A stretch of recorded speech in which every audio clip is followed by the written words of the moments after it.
Bam! What is going on, everyone? Welcome all. I'm still fighting over this cold, man. I hope you guys can hear me. Hold on, let me check this out. Oh, hello. I think that's a little bit better. Man, I almost messed up, man. Almost messed up. Hey, Dennis, what's going on, man? Everybody else in the chat, show yourselves. Yeah, so welcome everyone. Welcome to this episode of the Ominus show. Yeah, gotta make sure I check that audio. And I'm sorry for the delay, everyone. I had connection problems, which is why I entered late. My the USB ports for the camera and for this thing were acting up, and so trying to figure it out. And when it unplugs, like the settings get all I think they reset or they go to the default positions, and it just changes everything here. So I got to readjust. But yeah. So welcome. Welcome, everyone. Yeah, so today it's just going to be me today. I'm going to hang out with you guys, talk just a few things that I saw on the internet, on Twitter. Normally I just do my perusing on the internet on Twitter, so I normally see a lot of things that's been going on there. So just a few things on the agenda for today. I'm going to look at this situation with Cody Dennison. He got canceled recently from a gaming con, if I'm not mistaken, a gaming convention of some sort of gaming event, and it was really strange. I mean, it's always strange. It's always notorious when these things happen, and being part of ComicGate, I think it's super important to comment on that, because part of the reason why ComicGate exists is because we're fighting against the leftist ideology, fighting against that cancel culture, because the majority of a good portion of the pros that are currently in ComicGate have suffered and have suffered directly from this cancel culture. EVS, John Malin, they have been canceled from the mainstream, and so whenever these attempts pop up of or whenever this news pops up of cancellation and things being politicized, I'm sorry, excuse me, politicized to that extent. No, I think it's important to comment on it, point it out, say, hey, this guy's doing this organization is doing that. You guys be careful, because you could be susceptible also to any backlash or any kind of retaliation or anything like that from them as well. So I think it's important to comment on that. So I'm going to comment just a few things on that. Probably listen to some of the audio. There was an audio that Cody had posted. And probably hear some of it, so you guys can just see what kind of mindset normally we find with these cancel pigs. That's what they're called. No, so we're going to take a look at that. I'm going to take a look at some Fantastic Four stuff, because apparently I thought it was just one or two trailers, but there's an account that's been putting out a lot of content about Fantastic Four. I'm going to see a few of those things and comment about it, give my insights on what the movie is about, because we've seen the few trailers of that movie, and I made a few comments on the Superman trailer that released a while back, and so just comment on that. Also, two other things that just popped up out of nowhere. Number one, well, not out of nowhere. One thing I've been working on for a while, but I have new art that I'm going to show off. Normally, I show off my art on Twitter, and I will do that, but later on. But I'm going to reveal to you guys exclusive, early access, early look at two pieces of art that I've finished. That I've been working on in this month of May. I haven't gotten a lot done. The month of May has been hectic. This is also the last show in May. So next month we're going to start off with the month of June, and then we're going to count down. We're going to count down the launch of Ominus. It's on us. It's upon us. It's really close. It's coming up, less than a month away from the launch of Ominus. So I hope you guys have signed up. The link is right here. Sign up, and this is a one-time sign up. Like I'm gonna do this book, then I'm gonna do graphic novel number 1. I'm gonna do graphic novel number 2, number 3. There may be a 4th, because I don't know if I have enough money to do like a 100-page book, because those are expensive. 1 second.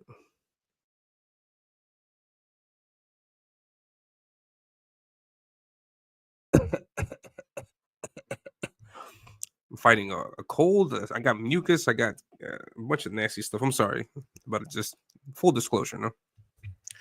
And so yeah, so I'm gonna do a graphic novel number 1, number 2, number 3, maybe number 4, because I might have to like stretch, like make it so that you can get the book, make it cheap, make it more affordable for me to produce, and then also in turn more affordable for you to also back. So I may do a 4th book. I have no plans after that. Like if book 5, 6, I don't have plans for that. Depending on the success of the IP, depending on the success of Ominus, if it's a hit, if people like it, if people demand more, then I could write more.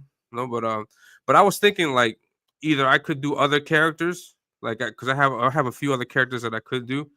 In terms of graphic novel stuff, they could be just like one and done books. So I could do like 4 books of Ominus, and I could probably do 1 book of another character, and then 1 book of another character, and that'll be about it. I would also open up the possibility for 2 things. Number 1, to work with other indie writers in CG. I have been denying a lot of writers. I have been denying a lot of writers because a bunch of people have asked me, "Hey, Elliot, what's your page rate? How much would you what's your page rate? Because I have this idea, I have this IP, and I would like to work with you." And I always shut everybody down. Like, no, I'm not. I'm sorry, I can't get into it right now because I'm working on Ominus, and I got all this other things, and so I'm fully focused on the book. So I've been shutting down a lot of projects. But I think it'd be cool to have maybe 1 book under my belt with a CG writer. I don't know if anybody would be interested in working with me like that in that capacity. I think it'd be cool to do a book. I mean, but that's like years in the future, like 10, 15 years in the future. Like nothing now. Like right now, I'm focused on Ominous, no. But I would open the door to that prospect of working with a CG writer. Also, that's one concept that I have there. That option is there. And another thing that's popping up in my head is doing that fanfic of the Turtles. Doing a Turtles fanfic. Could you guys imagine that? Hold on. I need to have something in the background because I hate just looking at just my face. But I don't know if you guys like my face like that. Let me know. No, we don't like your face, Elliot. Fuck out of here. I hate sharing it like this. I think this is not going to share right. Or I might share right. Yeah, that's pretty good. But I can't zoom in. But yeah, so I mean, like this is how I draw the turtles. So take a look at that. This is how I draw them. So Mike. No, Mike, I'm sorry. I'm confused. It's my sketchbook. What's going on? My sketchbook 340. Thank you very much for stopping by. I really appreciate you. My sketchbook, if you're not aware, my campaign, my sign up link is live, so you can sign up. And I'll get into that in a minute. So one other thing that I think that I could possibly get into is opening the door up to this possibility of doing a fanfic of the Turtles. The book would be for free, and it'll be like a 20-page floppy or 22. Excuse me. I was thinking like a 24-page floppy. I could do 24 pages of a Turtles fan, like a really short story. Like I don't know, like the Turtles are rescuing April from Baxter Stockman or something. I don't know, or you guys, or maybe we can write the story together, like the chat and I. And oh, thank you very much. I appreciate it. Yeah, sweet. I hope you like this print. I hope you like this print right here, because it's coming in the book, or I have plans of it being included in the book, not in the actual book, but as a print. So if you like this part, it says I was doing a Turtles fanfic a while back. Really sweet. Like, do you have like actual pages? Did you write a story? Like, how did that work? Because I was thinking like I'd do a Turtles fanfic, just a short story done in 20 pages or whatever, and put the book out. They'll print the book, and put it out, or give it for free. Maybe I can include it with I don't know, like a second chance of Ominous or something. I don't know, like figure out a way to like give the book away for free, but sell the original art. Like John Byrne was doing with his fanfic of the X-Men. So I think that could be a pretty cool idea also. So yeah. So all these things would come after me finishing the complete story of the complete story of Ominous. So Ominous would come first, and yeah. So yeah, I'll open the door for that, and then possibly working with someone, from the CG. No, I think it would be cool to do a project, at least have one project. I don't know. It had to be a small project, like a 20-page story or something like that. Nothing too major, because I don't want to like hook up and then do like an ongoing series with someone, because that's a lot of work, and I'm not. I want to enjoy my time as an artist, just doing cover art or doing more sequential work for my own characters. But yeah. I'm sorry. Let me share this with you guys. Yeah, so here it is. Just to refresh your memories, to let you know again that the date for Ominus Avenging Death, the launch is upon us. It's less than a month away. So I'm going to do the launch on this channel at this time, at this exact same time. No, I'm sorry, earlier. This stream I started at 11:30, but the launch stream I'll start at 9 o'clock, and yeah, I'll do the launch, and then I'll kick it with you guys all day, and so please, I would really, really, really ask you, insist that you sign up, because I have amazing deals for everyone if they sign up. So the first thing, what happened? The first thing is this. No, you have this 2 books for the price of 1 deal. So if you sign up the day of the launch, or I think a day or 2 before, I will send to your email through the sign up link, through the newsletter. I'll send the code, the coupon code, so that you can save yourself money when you get this tier, and you'll be able to get 2 books for the price of 1. So you'll save yourself $10, and you have 2 copies. You have 1 copy that you can read, that you can flip through, take a look at again and again and again, and then you have 1 copy that you can collect. Because remember that we're selling for collectors, and also I want to appease some of the readers out there, because that's my situation. Though I'm a reader, and I also like to collect what I can when I can. So I'm going to have a premium, nicely made book. If possible, I would like to do like spot UV on the logo, if that's possible. If we can get it to that would be great. And yeah, so you get the 2 books for $10, and each book is 36 pages. So you have the 10-page story, short stories, the 10-page story, and then you got extra content, which includes character bios of all the characters that appear in the book. You have an art gallery of some pinups that I have done of Ominus. You'll also have a fan art. There's some creators that were nice enough to do artwork of my characters, and I've also have 2 cases of an art trade. And so two artists, they did a piece of art for me. I didn't ask them to do it; they did it out of the kindness of their hearts, and so I reciprocated this act with my fan art of their characters. And so that artwork is going to be in the book also. I'm going to have a world map, so you have an idea where this is taking place. Just to remind you that part of the reason why the book is called Ominus is because it takes place on a planet that's called Omina, Omina, Omina.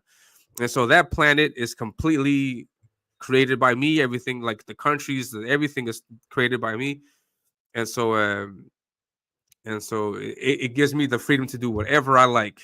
Anything that I do, I can cause a meteor to fall out of the sky. I can bring monsters out of the earth, out of the ground, whatever. It's a no holds bar. And so Ominous is really just like a deep dive into my mind as an artist. So I think it's a really cool concept.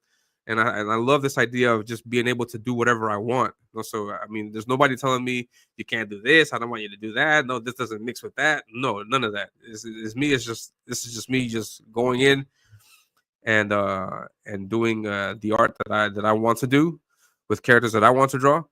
And yeah, I mean, I don't think you can ask anything more from an artist. Like, just that complete creative freedom to do whatever you want. I think I think it's just awesome. And so yeah, so I'll show you the world map of the events. No, nothing major, not anything like, it's not the complete world. It's just this section where the story takes place. Because the whole story of Ominus takes place in one kingdom. No, and so I'm going to show you part of that kingdom, no, and then in book one you'll see the whole world map, the whole country, and then yeah, and then I'll eventually show you the whole world map also. No, I think it'll be nice, though, like as we progress with more books, we can probably start opening up to more areas of the world. I don't want to unleash everything on you guys from the get go because that's just too much bombardment that could be unnecessary and just could like turn you off from the story. So I don't want you to see everything up front. I want you just to slowly creep into it. You know, like which is one of the reasons why the characters look a little bit normal, you know, to say. You know, if we take a look at excuse me. For example, if we take a look at Zadok, I'm flipping through my here. I mean, it's a pretty normal design, and please, I know I get a lot of praise for my character, my villain designs, and I hardly get any comments about Zadok, and I mean, it's okay. He is the main character of this entire story, and this is what he looks like at the beginning.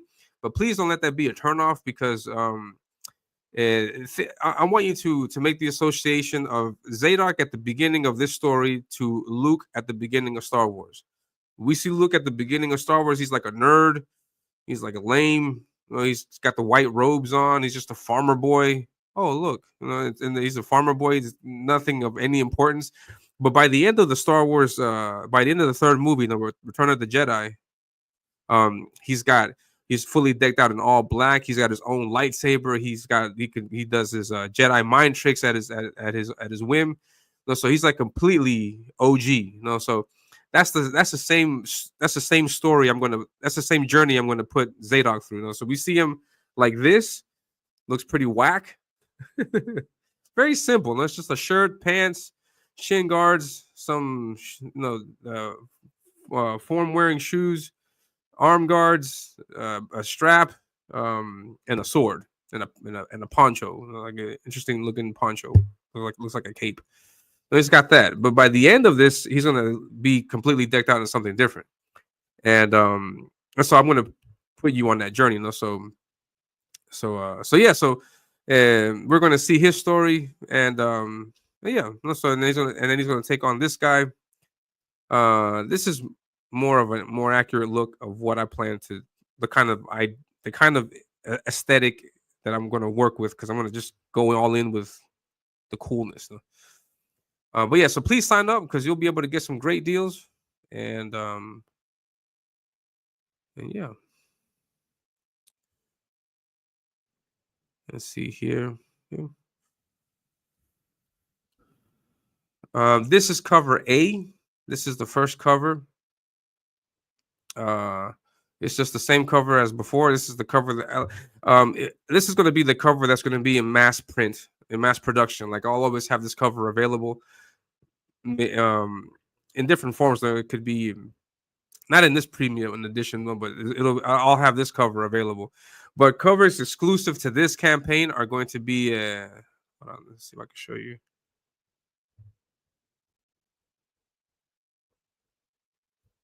I don't have it here. One second. I thought I had it here. I can share this with you guys now because I have revealed this already.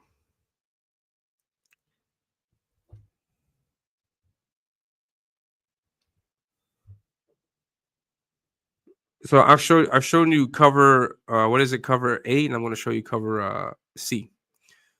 Hold on, my sketchbook says no art, just the bones of the writing production notes. It was a TMNT and X-Men crossover fanfic. Nice, sweet. That's an interesting concept. What is it? The Turtles and the X-Men. Yeah, I dig that. Hold on. I would personally, yeah, I would, in my case for my fanfic, I would love it for it to be just the Turtles. The X-Men is probably a little bit too much for myself. Looks like we have ourselves a reader. What do you mean? What do you mean? You're a reader? I'm a reader? I read? You peeped game with the artists. What do you mean? May need to be right back. No problem, man. Take your time. We'll be here. Zadok needs more Papa Nick. Yeah, that's part of it. That's part of that. I'm going to resolve that in the first book. In the first book, I'm going to resolve that issue. So that's going to be done in the first issue. Hey, what's going on? Is my sister DB? She's in the chat. All the Rodriguez's are showing up. I got Dennis Rodriguez. I got DB Rodriguez. That looks nice. Yeah, this what I'm showing on the screen right now, Tibaos and Dennis. This is the cover. This is cover C. This is the third option. This is going to be exclusive to this campaign. I'm not offering this to any other campaign. I don't know. I don't know about that. No, let me take that back. I don't know, but I think what's going to be exclusive to this campaign is the price point, because I think I may offer this in the future, if people want it, no, but at an extra cost. No, it's not going to be at the price that you guys are getting it. You guys are going to get it for $10, but further down the line, I think like 2-3 years from now, if someone wants to get this cover, I think I will make it available for them at a more expensive price, no, not at $10. No, so you guys are getting premium deals. No, and you can get 2 of these for $10. So I want to keep the value. I want to keep the value for your book. No. The reader line is from an old stand-up US comedy show. I got you. It says you reciprocated with it. Yeah. Oh, yeah, and that's also the other thing. No, so yeah, I'm gonna the 2 things that just popped out. One thing that popped out of nowhere is I got it in the mail, Reaper Destroyer. So I'm going to do an unboxing today also. So I'm going to do an unboxing. We're going to take a look at Reaper Destroyer, and also we're going to take a look at the artwork that I reciprocated with. No, I finished 2 pieces of fan art, and I'm going to show that off today. So I hope you guys enjoy that. And yeah, so no more Ominus. We'll get into that next week, I guess. But let's continue with we got to continue with the show. We got to look at what's this thing called, the cancellation of Cody Dennison. And but yeah, let's just admire the cover one more time. So this is cover C. And then cover B, which is not done yet, I will start drawing this week or this upcoming week. I will start drawing it. I will have it. It should be done by the time the campaign launches, including colors. It should be done, but we'll see. So yeah. So check that out. John Malin gave some critique about the art. He gave critique about the campaign. We're going to take a look at that also, maybe. Yeah, we got time. I want to get this in spot gloss UV. Oh, I think that will look great. I think that will look nice. I'm still waiting for Reaper Destroy. Yeah, I got mine today. Well, no, I got mine yesterday. So I haven't even opened it. It's right here. Look, DB, if you're watching, look, I got this. Hold on, let me go full screen. I got this. I don't flip the other side because it's got the printed label on it, but I just got this in the mail not too long ago, yesterday. So this is how this was shipped. Crap. All right. So I got that. I'm going to cut this open today. I'm just going to take a look at this today. Reaper Destroyer. Take a look at some art. Talk about Cody Dennison. Yes. So let me look for the Cody Dennison stuff, and then we'll talk about that first.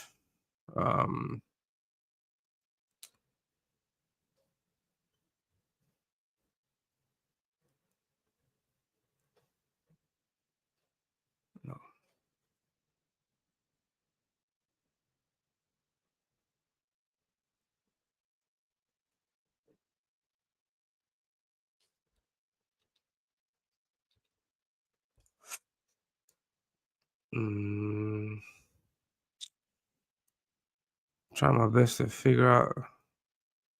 I'm about to go into my Twitter. Katie Did is also streaming right now. I might jump on her show after this. Hang out with if I can. Hopefully she can let me on the show so I can talk about Ominus or just hang out. But yes, let me get this audio ready. What makes this interesting about this case with Cody Dennison is that he got canceled Then he leaked. I guess leaked would be the word, or he posted the conversation that he had with the president of said gaming con, and you can hear exactly like their mind. But hold on, how they think, how they act, how they behave, and so we're going to listen to this because I think it's important that we comment on this.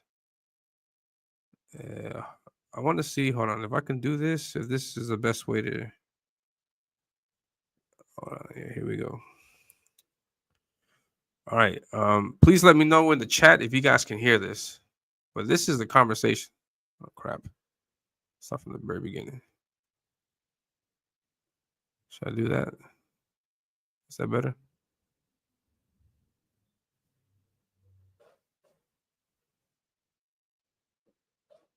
Play. Oh wait. You have a lot of power there, man, and I'm trying to mitigate it. I don't want you to take losses on this. All right. And and you're right, dude. As a content creator, hold on, let me. Can you guys hear that? Yes. Yes. I opened my Twitter. All right, let's listen to this. This is part of the reason why I did the thumbnail. Let's check this out. And you're right, dude. As a content creator, again, dude, I got fucking 200,000 followers. I get it. Like I get it. You have a lot of power there, man, and I'm trying to mitigate it. I don't want you to take losses on this. All right. So and that's why I haven't publicly said anything about like who or what or any of that. I haven't addressed it at all. Yeah. I haven't addressed it at all. Yeah. But the only backlash I'm getting right now is just like from some of your followers from the Twitter situation and some of our and by the way, I just want you to know the Carolina Game Summit people, they're completely not involved at all. Right. They are not involved at all. Like they're setting up some Mario Kart tournaments, but it's funny because it's not funny at all. But yeah, they're getting a lot of backlash from some of the tweets. But yeah, they're not involved at all. But Cody, listen, bro, I'm not trying to like come at you and be like, oh, I'm trying to like silence what you're doing. And I literally, dude, I'm a fucking small business, bro. Like, I'm not. But I think I need to give some context to some of the people that may not know who Cody Dennison is. For those that you may not know, Cody Dennison is a good friend of ours, CG. He is the racer, or he was the racer. Trying to find. Is this it? Yeah. Let's see. EVS did a campaign last year where he did a campaign a while back where he crowdfunded a race car, or the race car entry fee also for this person here. His name is Cody Dennison. He's a really cool guy. He's a good friend of CG. So he's a really cool guy. And he raced the car. He's also the NASCAR driver here from CAMELCAST. Apart from racing, his other hobbies are also crashing. Apparently, he likes crashing.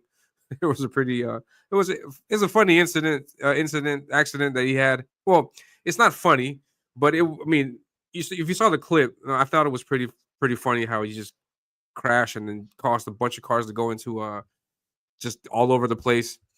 And yeah, Camelot. Yeah, he's the man. And so yeah, he races. He does these events. He's a NASCAR driver. He's also a NASCAR driver in the video game, and he's a comedian. Also, he does a lot of good stuff on social media and stuff like that.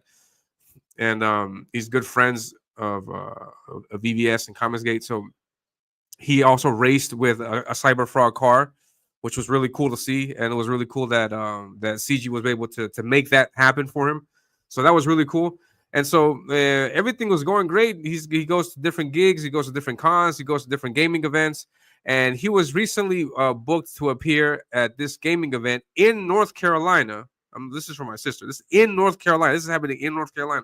North Carolina, it hits home a little bit for me because my brother was born in North Carolina.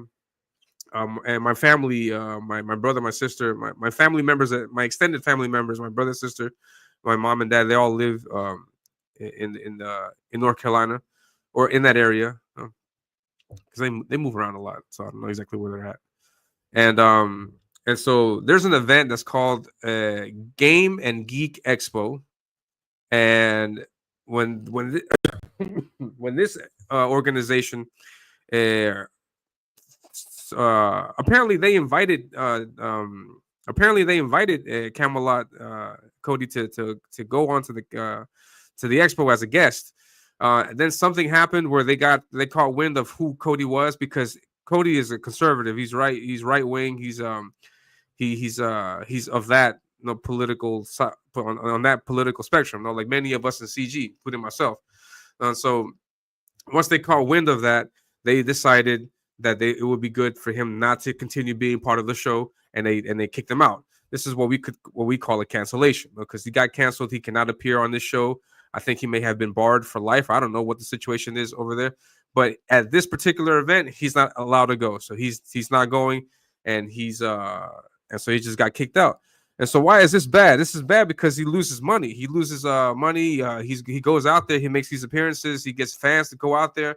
He's got his following. He's got his people that come out there and hang out, have a good time. They also invest money into the show and all this good stuff. But then all that's done. So he's at a loss in that case. And so and so that's bad. And it's bad for anybody, any creator, any content creator, anybody creating stuff out there that's going to these cons and events that they want to participate and help and collaborate and contribute. You tell them, no, you can't do this anymore simply because you're right wing.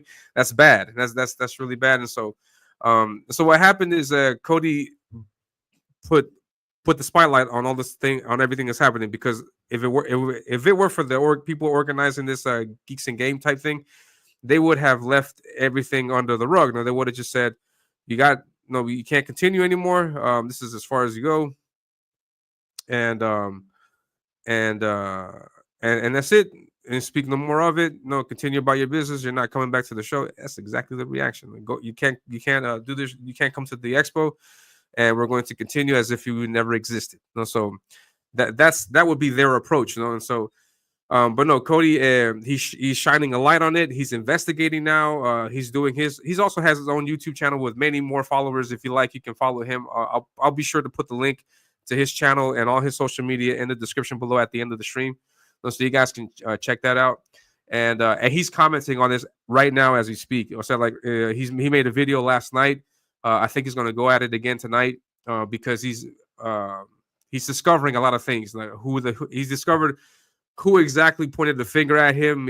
He's discovering what shady stuff they're involved in, what shady stuff they're involved in, and so he's showing everybody what's going on. And so I think that's great. I think that's great because we can't continue allowing this shady kind of dealings to go on behind the scenes like this. No, I mean, we should be able to, just freely go to a convention. What's the problem? Just go to a convention. Why do people have to cancel each other because they have a difference of opinion? I mean, and it's not anything that Cody actually said. Like, he didn't say anything against the show or against anybody in particular. It's just that his political leanings, made this happen. So here, what we're seeing right now is this is a leaked conversation between Cody and the president of Gaming Geek Expo, and I'm playing it so you guys can hear exactly what kind of mindset these people have and how they approach. Like, everything is a joke with this guy. No, man, it's no offense to you. It's no offense to what you do, but we just can't have you here because you're trying to keep the peace, and which is a bunch of BS. All of this is BS. It's just if you're in a situation where you have to do something like this and you have to cancel somebody, or you got to just say, hey, just at least be straight up. Be like, hey, man, this is as far as you go. We don't need you here. We don't want you here. I don't want you here. That's it. No, but why play this? Hey, it's all about these are laughing. It's not really a game, or it is a game. It's not funny, but I hate when people are like that. Just shut up and be straight up. Like, quit trying to think about my feelings or trying to think of like, no, just give me this, give me the truth, like straight up, like what's going on. And I think that could be much more appreciated than all this beating around the bush stuff, though. So let's continue listening. I'm not trying to take sides. I do not take anything from the left or the right or whatever. Like I'm not political at all. I don't care about any of that shit, dude. Why the fuck you lying? Why you always lying? Sorry.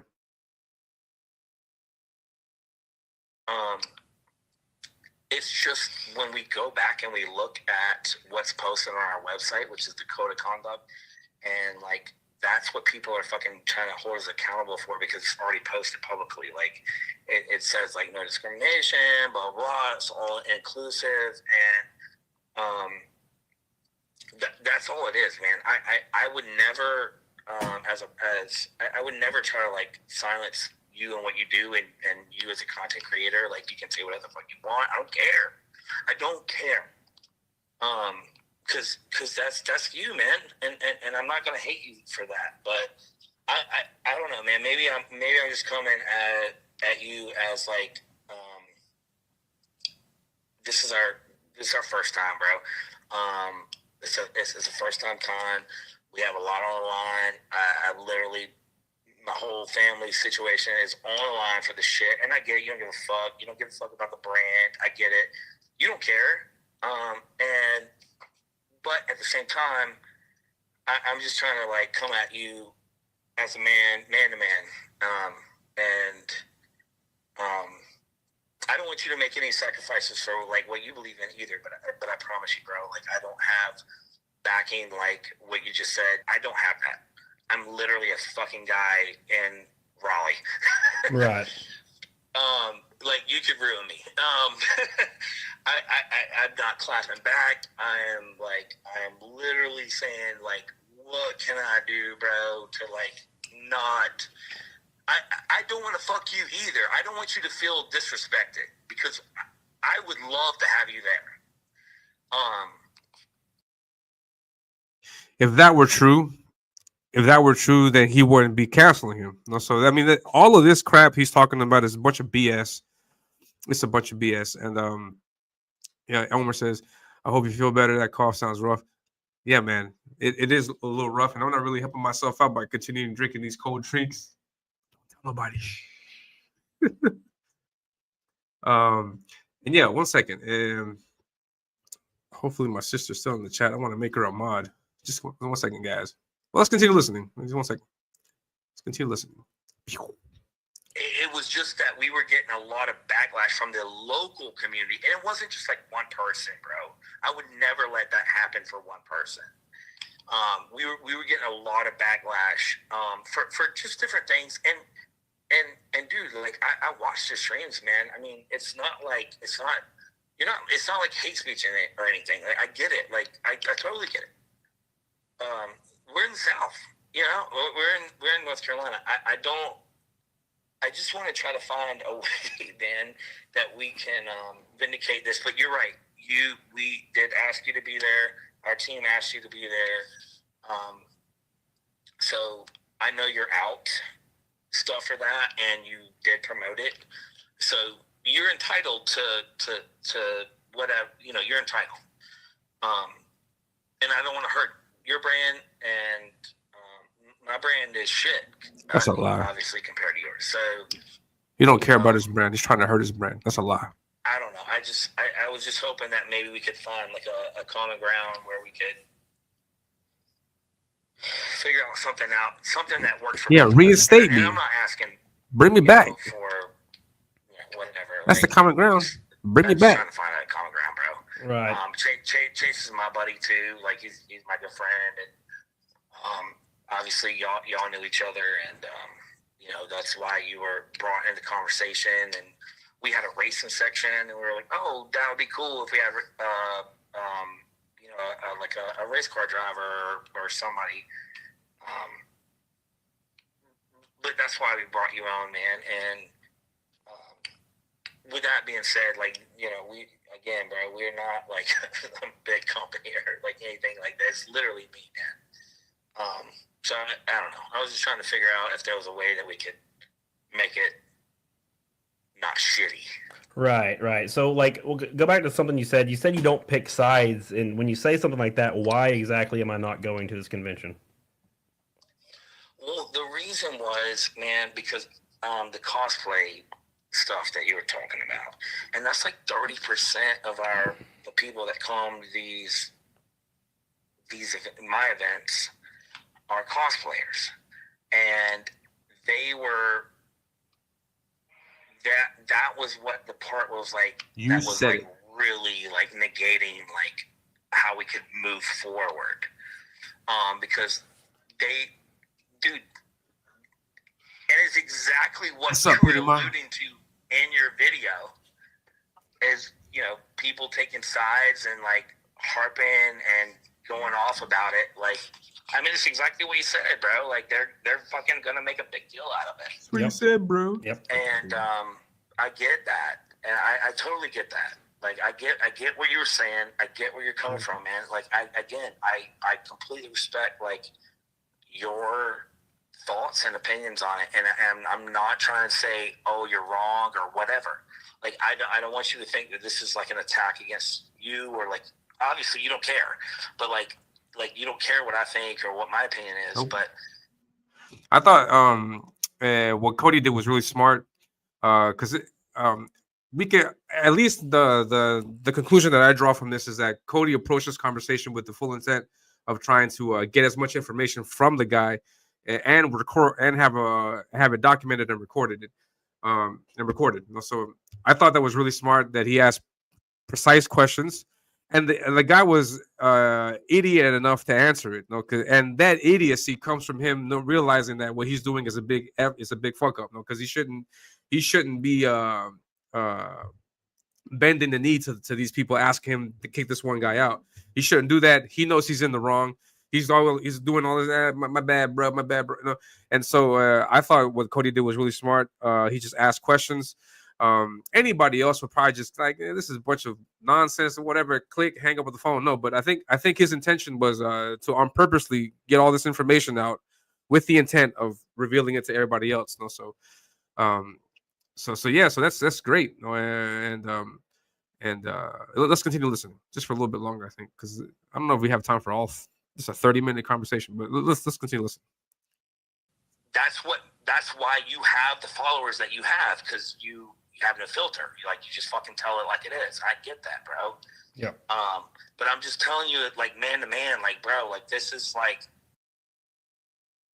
Telling you, man, bro. And no, stop talking like that. No, don't be broing me while you're trying to kick me out of the show. No, I'm like, hey man, I don't like you. You're off the thing. I don't like you. People complaining about you, and I personally don't like you, so you're not coming on the show. That's it. 2-minute conversation. That's all it is. But yeah, headless. Oh man, I keep messing bourgeois.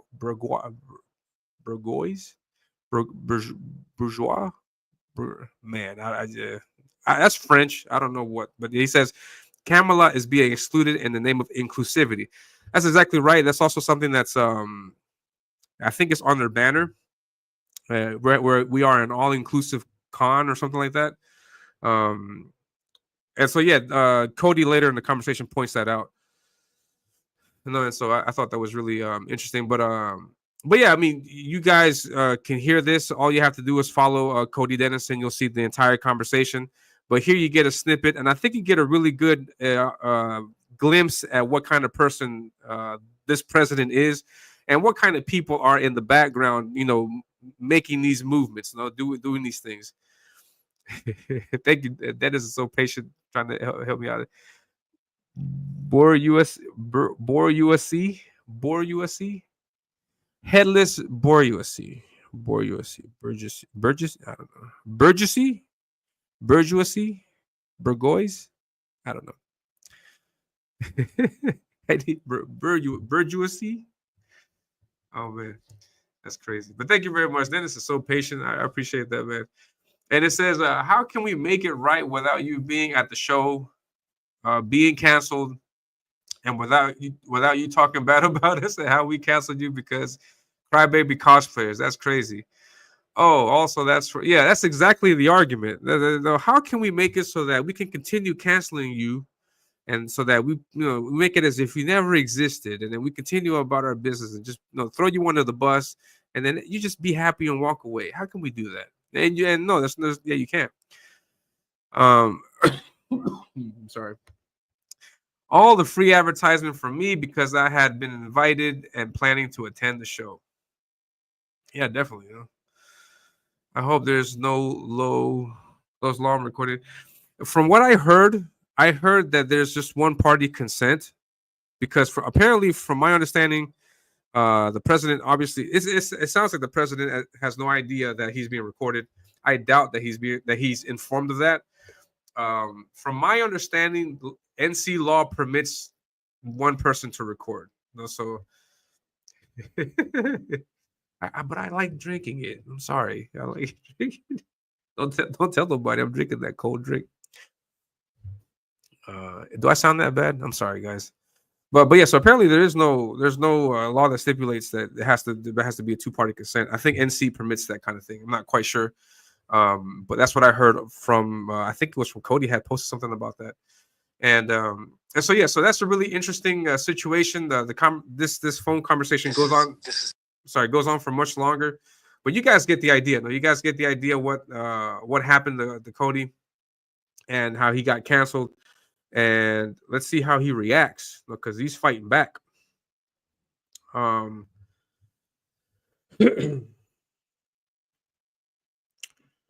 Yeah, so he's coming back.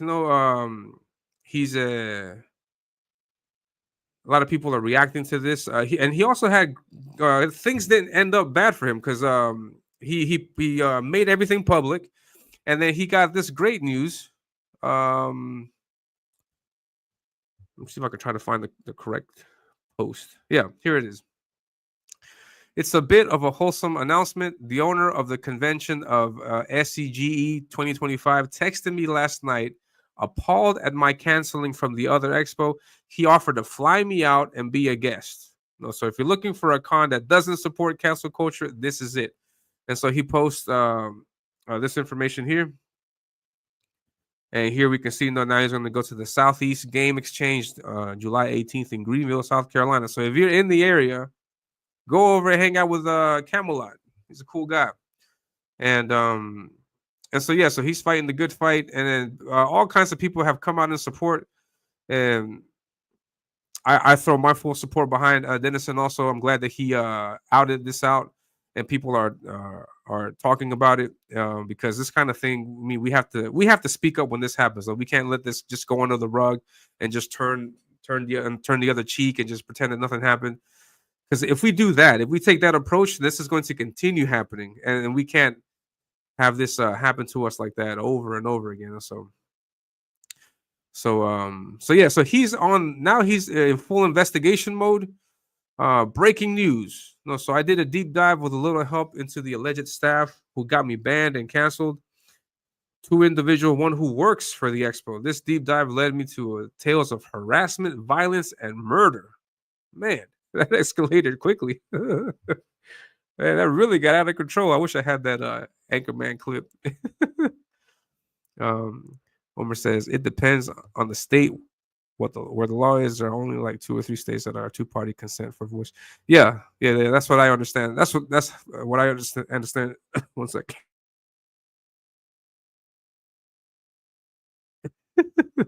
That's what I understood from the situation. Also, I think there's only a few states that are two-party consent like that. So yeah. So I think I'm pretty sure he did his research before he took this step. Though, if he didn't, I hope it doesn't bite him in the butt.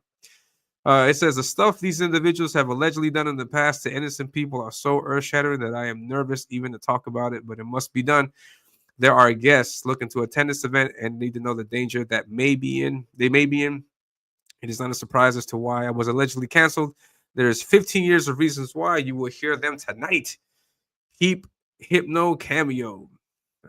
So he posted these 2 pics of people that are some of the cosplayers, people that are apparently in on this whole situation. So So yeah, if you want to know more about what's going on, follow my follow Cody Dennison.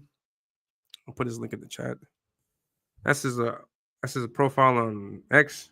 So just click on that, scroll through his feed, and then help him out. If you don't follow him, I recommend following him and spreading the news, because we can't let this kind of thing continue to fester. And that's about it. That's about it on that. I don't know anything more than that. And I don't want to comment anything that may be unnecessary or could get me into trouble, because I really don't know much about that. But I also wanted to show this. This is from Nerdrotic. I hate that guy. Like that guy just gets on my nerves, because this guy constantly makes videos on YouTube saying this is bad, this is bad, this is bad, this sucks, this is horrible, and this is horrible. And then he does this thing where it's like, man, I went to go see this movie, it's horrible, but I'm gonna go see it again. And I don't know, like I don't know what reason is it that he goes to see these movies again and again and again and again. And so this is the perfect example of hate watching. Like he just watches it because he hates it, and then he hates it. I don't know, but this is the kind of person that makes a living of telling people that you shouldn't do this, you shouldn't watch this, or that because it sucks. And everything that comes out of his mouth is just, this is bad, this is negative, and all this other crap. And here he says, respect the last movie star. And this is a post from Tom Cruise. Tom is his movie Mission Impossible is currently it's not currently. I think it's going to come out soon, or it's already come out. I'm going to go watch it on Saturday. I'm excited for it because it's from the Mission Impossible series, and I'm just a big Tom. I'm a Tom Cruise fan because I like Top Gun. I love Top Gun Maverick. I thought it was a great movie, and yeah, so it's amazing how someone like Tom Cruise can be the age that he is and still doing these stunts and stuff. I think it's freaking fascinating. And yeah, so why do I show this? Because I got this, and I'm like, this idiot. Hold on. I don't know if this is the best way to let me do this. That's not the best way to do it. Hold on, because I had it saved. I'm gonna go look for it. Yeah, he does this. Yeah, here we go. So he said that one positive thing, and then that respect the last movie star. No, put some respect on Tom Cruise's name and all this whatnot stuff. And then he says this. He said this a few days earlier. This is May 23rd, and it says, "It pains me to say, Mission Impossible: Final Reckoning is a disappointment, a total mess. That being said, Tom Cruise represents everything that Hollywood should be, but isn't. I will be there for opening day for his next film." Man, that's annoying. It's annoying. That guy's annoying AF, man. He's bashing the movie, and then like tweets later, it's like, oh, we gotta throw some respect to the last movie star. I was like, geez, man, that guy is annoying AF. And yeah, so that's true. I just wanted to show that the guy is on my nerves. He's on my last nerves. He done got on my last nerves. Now let's take a look at some fantastic stuff. Something fantastic.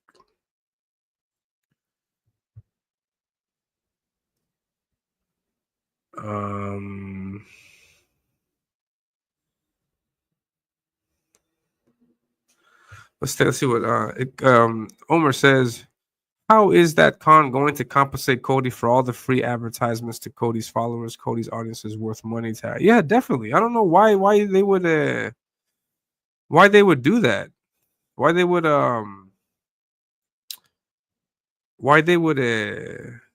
like just throw him under the bus, and then everybody else, all the money that they're going to lose, all the supporters that they can make their convention much bigger if they were to include Cody and everybody else with it. But for some reason, they don't. So, all right, and then the second part that I'm going to share is Fantastic Four. I think you guys can hear this. This car? I mean, the last I heard of this Fantastic Four thing, it was just this one trailer. I think 2 trailers. But I'm going to show you guys. There's an account, Fantastic Four Updates, that's posting a bunch of stuff. Related to the movie. So let's take a look at the last trailer that I saw. Wow, folks, we all know the story. 4 brave astronauts head up into space and come back forever changed. This car? Our city, our planet, owe a debt to these intrepid souls. And while we can never repay them, we can certainly celebrate them. Thank you, Fantastic Four. Thank you. Thank you, Fantastic Four! Please welcome the Fantastic Four.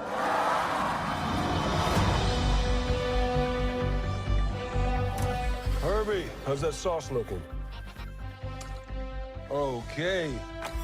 That's fantastic. I think I have to say something, otherwise I might get copyright struck. I don't know. So I'm gonna just say something. I'm not too happy with the thing's voice, but I think it's starting to grow on me. So I'm perfectly happy with the entire cast of Fantastic Four except Pedro Pascal. I don't like that guy. I don't like Pedro Pascal. I don't like, for personal reasons. I personally believe he's a communist, but I don't know. I don't know if he's a communist or not. But no. Yeah, he's on the left, no, and so he's promoting their ideals and stuff like that. No, but I don't know exactly what he thinks up there, no. But I'm not. He's in everything. Why does he got to be? He's everywhere. He's in Mandalorian. He was in the first season of Narcos. That was a pretty good season. When they talked about Escobar, that was a good season. That's probably the only Pedro Pascal stuff that I really liked. I loved him in Gladiator too, because he got. I don't know if you've seen the movie or not. Spoilers if you haven't seen that movie, but he got lit up. He got not lit up. He got poked the F out with all those arrows. Yeah. And then Dennis, I mean, you know where you're from, you know where I'm from, and you know where he's from. So you know, I mean, you know why. Everybody tells me I shouldn't be like that. No, I shouldn't be like that. It's just the Peru Chile thing. No, it shouldn't be like that. I have to, but I don't know. It's just something. I can blame it on my dad. My dad, I don't know. But yeah. So I don't like that guy. Last of Us. Yeah, definitely. So he was in there also. So, but I'm not. I'm not going to be like neurotic. It's not all negative. Like, I mean, I was. I don't buy Chile, to be honest. Yeah. His dad's fault. Yes, she knows. 1 second. This I'm gonna get sidetracked here. It says Pinima says, let's see what you did here. Yeah, Pinima says, a side note, did anyone get Cody's Cyberfrog car from EVS's campaign? This is pre-master racers in the campaign raising for the first NASCAR race. I'm not exactly sure how that worked. I'm not gonna lie, I didn't back any of the racing cars. Yeah, I back EVS's books. I like reading the books. I love the art, but I haven't. Entre otras palabras, yeah. Yeah. So pretty much, I don't know exactly. I don't know what that situation is because I didn't back the campaign. I wasn't there for. I mean, I saw that he did the campaign, but I'm not too informed as to what the campaign perks were. But from what I understand, yeah, there is a car that was attached to the campaign for the actual race car. There was like a small mock-up, I think, if I'm not mistaken. Then there's a CG racer, Master Racers, and then also EVS is offering two.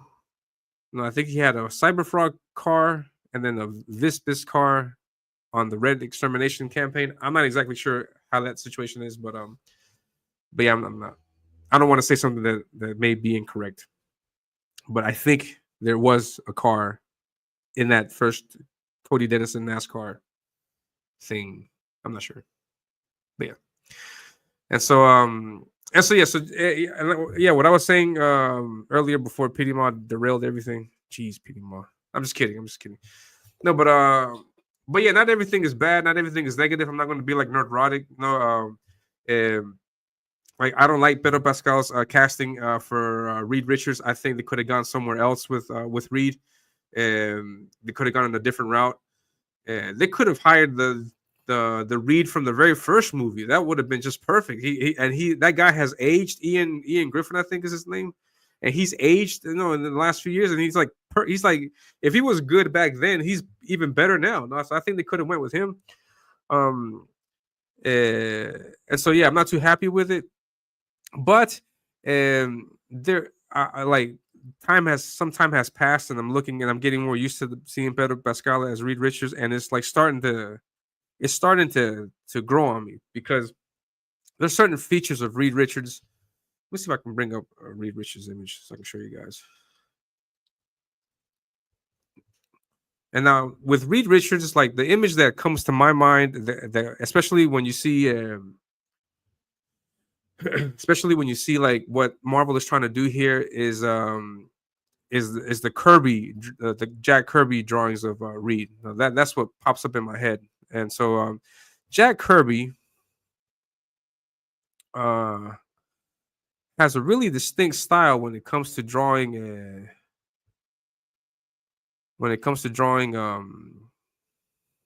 Reed, and I can show you some pictures to prove my point. Hold on, let me see if I can show you some pictures. If you've read,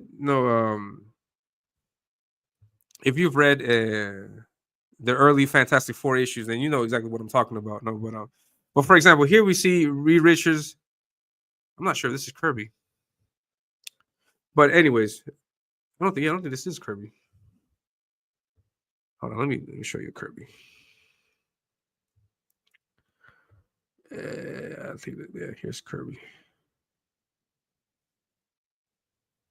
I'm not sure this is Kirby either. But this is going to more to the point. No, his face is very squarish. No, there's like a real square here, and the squarish, jawline type thing. And it's a really distinct feature with Reed, especially in those older issues. No, the younger issues, I'm sorry, the newer, more modern takes on him are a little bit different. But those older ones really paint that square. Yeah, almost like a self-insert, no? Yeah, almost like a self-insert. Let's take a look at this. Hold on, I just saw this. Hold on. Let me show you guys this. Yeah, take a look at this. It's almost like a self-insert. So you can see here, for example, the thing is round, and then Reed is squarish, and so that feature, he's got that going for him. He's got that going for him. Like that, he's got that squarish aspect to his face, and I think it fits. It's starting to grow on me.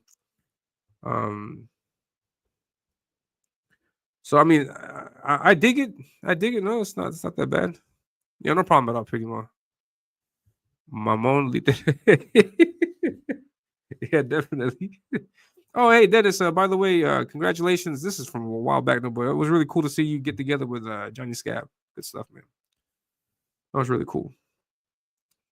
But anyways, like I was saying, yeah, like that squarish thing to his face, it fits. It's starting to.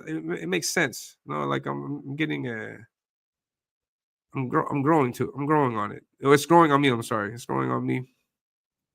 So I think it's I like it. Let's check the rest of this thing out. Fantastic. You're late. What do you mean? What do you mean? What do I mean? You're late for dinner.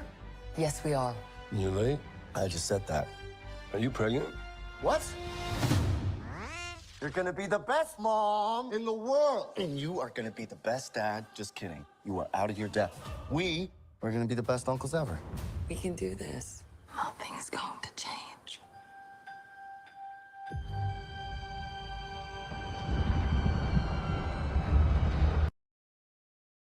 Let me see that. That's that image right there. It's got that squarish. I don't know if you guys see it or not. Maybe I'm just crazy, but it's got that squarish. I think it's I think it's gonna be pretty good. I think it's gonna sit on me, grow on me. Sit Are on you me. the protectors of this world? Yes, we are. Your planet is now marked for death.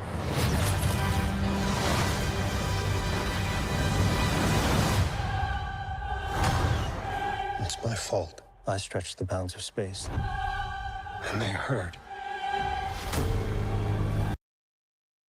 Yeah, what Omer says. No, Kirby basically drew himself. It's like an insert, like a self-insert. Yeah, cheers to you, and then it's methodic. Yeah, yeah, yeah.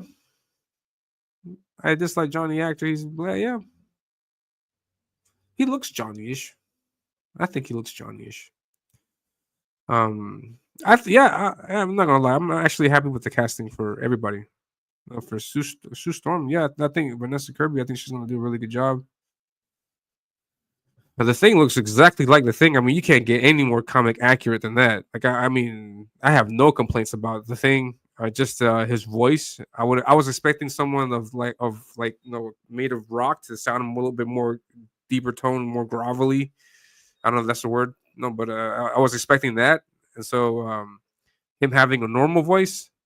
But I understand the artistic thinking behind that, because we want people to understand that it's a human behind that. So, so make sure like the essence of Ben is still there. So something like that. Yeah. I hope it's good. I've been waiting for. I think the Thing is too tiny. I personally think it's spot on. I personally think it's. He probably could make it a little bit bigger, but I think it's spot on. Yeah, my brother likes it also. Yeah. But yeah, I think it's good. I think it's good. I mean, I'm not going to get my hopes up because I'm pretty sure they're going to change a lot of things to it. I don't know how good the story might be, but I mean, I like what I'm seeing. I mean, it's pretty good. I mean, I'm going to go see it in the theater. I may see it twice because I love the Fantastic Four. If it wasn't for them, we wouldn't have. You could probably even say that we probably wouldn't even have modern superheroes, because what Stan Lee and Kirby did with the Fantastic Four, he just took a gamble on that first book, and it paid off so great. People love that story, that concept, and just the dynamic with that group of characters. I think it's just great, and they are a very unique IP, a very unique set of characters within Marvel, and they kicked off everything. They kicked off Spider-Man, Hulk, the Avengers, all that stuff afterwards. So we owe a lot to Fantastic Four and Stan's work and Kirby's work. Man, his art is just amazing. Oh, his design for Galactus. Oh, Doctor Doom. Oh, oh man. Yes, I'm looking forward to that. So yeah, let's finish this trailer out.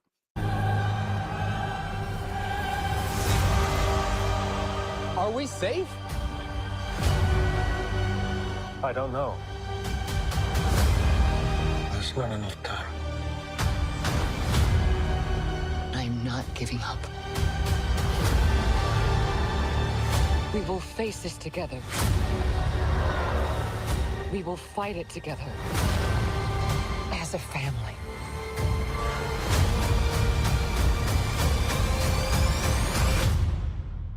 Has to be us.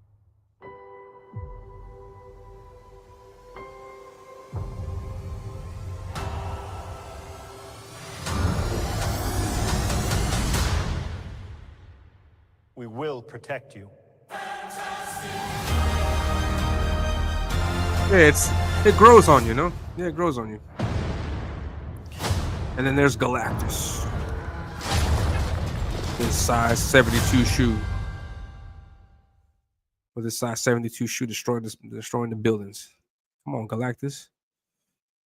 So this is on their account, Fantastic Four updates. I'm taking a look at their account also on Twitter. And look, they got a lot of stuff that's coming out. I don't know what this is from. It says here, Little Caesars pizza boxes. Is there a commercial for Little Caesars? Let's check this out. Do family dinner every week. Little Caesars Fantastic 4 in 1. 4 different topping combinations, 1 delicious pizza. We make a point to do family dinner every week. No matter what. Get a Fantastic 4 in 1 pizza, only $7.99 at Little Caesars. Pizza. Sweet. Little Caesars Fantastic 4 in 1. 4 different Yeah, so they're topping promoting. combinations, I didn't know 1 they had that delicious spot. I didn't know they had that spot for that. They got this also. Statistically speaking, the team that wins game 3 Why don't you has... take the elevator? I could just fly there. I'll press 8 more times as a bank go faster. Nope, but flying would, so. Statistically speaking, We don't make tip-off. There is a 100% chance that Johnny is going to be too fired I up. didn't know you were into stats. See? It worked. Okay, just helping Herb in the kitchen. You? Gotta have delicious snacks for the game. Don't do that. You're gonna ruin your appetite. The story continues as the... Sweet. Yeah, so here's some stills from the trailer, I think. Yeah, it looks perfect. Look at that. Looks just like him, yo. Fuck. Good job, Marvel. Yeah, I dig that. Why? How is he like standing upright and pulling that ship? I don't know, but yeah, great shot. And then yeah, Human Torch looks the same as he did years ago. New here's Sue Storm doing her powers. Then we got this from Rivals, Marvel Rivals. I don't know what that game is about. I've heard about it, but I don't know what it's about. So this is cool. Oh no, wait. Yeah, here we see the Fantastic Car. Sweet. Is breaking the action to disappear for a moment and stretch your legs to regroup. Buckle your seatbelts, folks, because things might get a little heated. And now back to the showdown. Greetings, National Basketball Association fans. That Fantastic Car looks so 60s. Looks great. Thing toy. Yeah, we want that thing toy. Heck yeah. That movie launches on my birthday. Sweet. July. What is it? July what? July 25.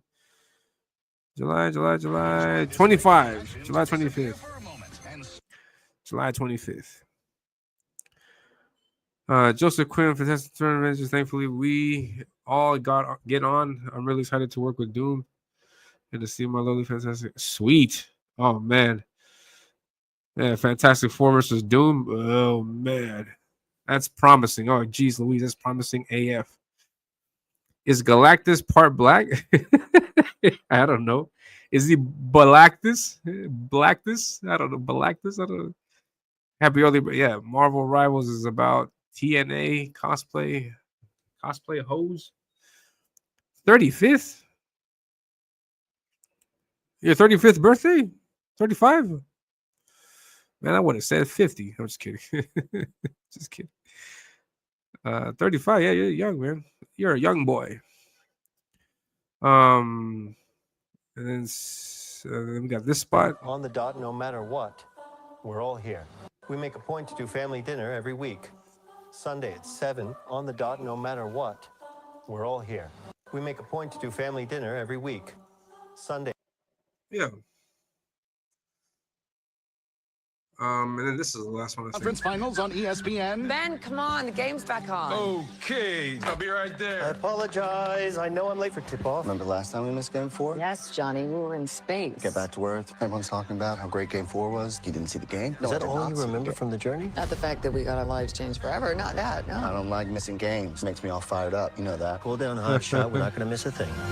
Beautiful shot. Bang! Buckets! What a shot!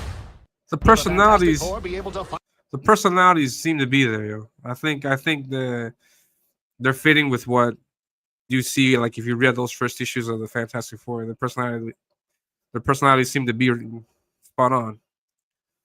So yeah, so there's a lot of great stuff out there that's being promoted about the Fantastic Four. I had no idea.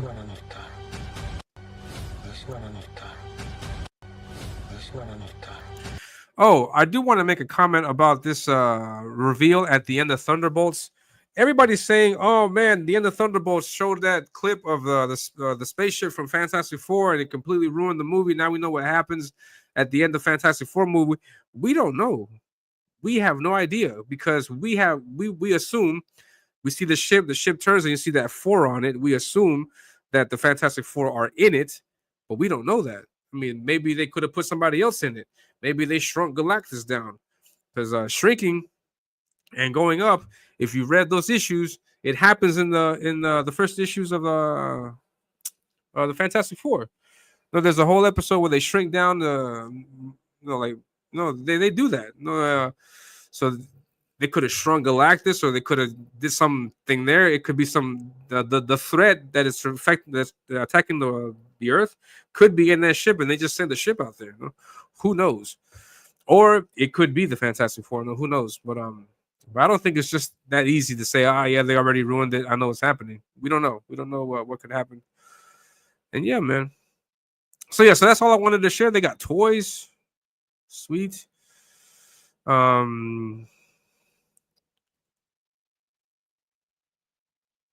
a lot of great stuff here. Yeah, I dig that. The letter right here, similar to the early comics. Yeah, I dig it. I hope it's great. I hope it works out. I hope it's good. I would love to see their interaction with the rest of the MCU. We'll see if that happens. But yeah, that is it. Now, big news. Big news just happened. Breaking news. I'm not lying. This is not an alert. Everybody, please just relax. Calm down. But big news. Big news just happened while we were on the show. And I'm going to show this to you guys. Prepare to be blown away. Now, you guys know that I'm launching a campaign. But check this shit out, Lunchbox. You guys didn't know that we are already in fulfillment. We are already in fulfillment. Huge news. Yes, huge news. We are already fulfilling. How is that possible that you're fulfilling? The campaign hasn't even launched. How is that possible? Just to explain, and just to let you guys know how serious I am about doing this campaign, and how serious I am about getting this book out to you guys, and how serious I am about finishing this IP of Ominus. And here was my game plan. I did the artwork for Ominus for this book in 2022. 2023, I finished it up, and I officially started selling the digital copy of the book. So through word of mouth in 2023, yes, that is the reaction. Through word of mouth, I said to people out there, hey, I have my comic in digital format. If you like, give me $5 and I will give you the digital copy. It's a PDF file. I'll send it to your email, and then I did that. So through word of mouth, I sold the copies of Ominus to different people. I've managed to sell like 50. I managed to get 50 backers from that. Just from word of mouth selling it, I managed to get 50 backers. Revan Saber, who we see right here in this post, he was one of those people that bought the book and supported me also through getting some original art and other things. And so to prove to you guys that I am 100% serious about this, I saved up money all of 2024 and through the art auctions. I saved up money, and I paid out of pocket, of my own pocket. I paid for a small print run of the original digital book. So this is the original book. As you can see, the logo is silver. This is the unrevised edition, and this book is just a 16-page book. It's a 16-page book that has the story as I originally drew it, the original letters, the original writing, everything, and 4 pages of 2 pages, I think. No, what is it? 4 pages of character art, like a character art gallery. No character bios. It's just the images of the characters that were in the thing. And so I made it's a 16-page book. It's a very small book. It's a very small book, and I did a small print run of the book. And so we got the books done, and as a thank you to all those people, those 50 backers that got the digital copy when I was just talking word of mouth, and it was I hadn't made any announcements yet. As a thank you to them, I gave them, because I gave them a free copy of my book. So this is the book, 16 pages, and this is the first image that I got just now while I was talking about the Fantastic Four stuff. I just got this image, and Revan has gotten his book. As you can see, it's bagged and board. We sent it out in Gemini mailers, and my sister, who is in the chat, she's the person who's doing the fulfillment. And so I was speaking with her months ago about getting the books printed, getting the books made, getting the print files done, and she has the books, and she's shipping them out. The books have been sent out, so now people are getting them. Dennis, your copy's also in the mail. So expect. So if you got the digital copy, if you bought the digital copy from me, if you contacted me on my DMs and you paid that $5, this is what the $5 gets you. The $5 gets you the digital copy and the original physical copy. So super excited to announce that. I'm glad that people are getting their books, and so that is my commitment to you guys. I am not all talk. No, so I am going to fulfill. Did you get your book already? Yeah, did you get your book? Let me know, man. And so yeah, my sister's in the chat. She's the one who's doing fulfillment. She lives in the States, and so that's why she's able to. It's like my U.S. base of operations. No, so I don't have the books yet. The backers are getting the books now. So please sign up. Yeah. That's right. So please sign up. Here is the sign up page here. Sign up so you can get deals, and I'm going to give you more books. So if you sign up now for the price of $10, you'll get 2 books.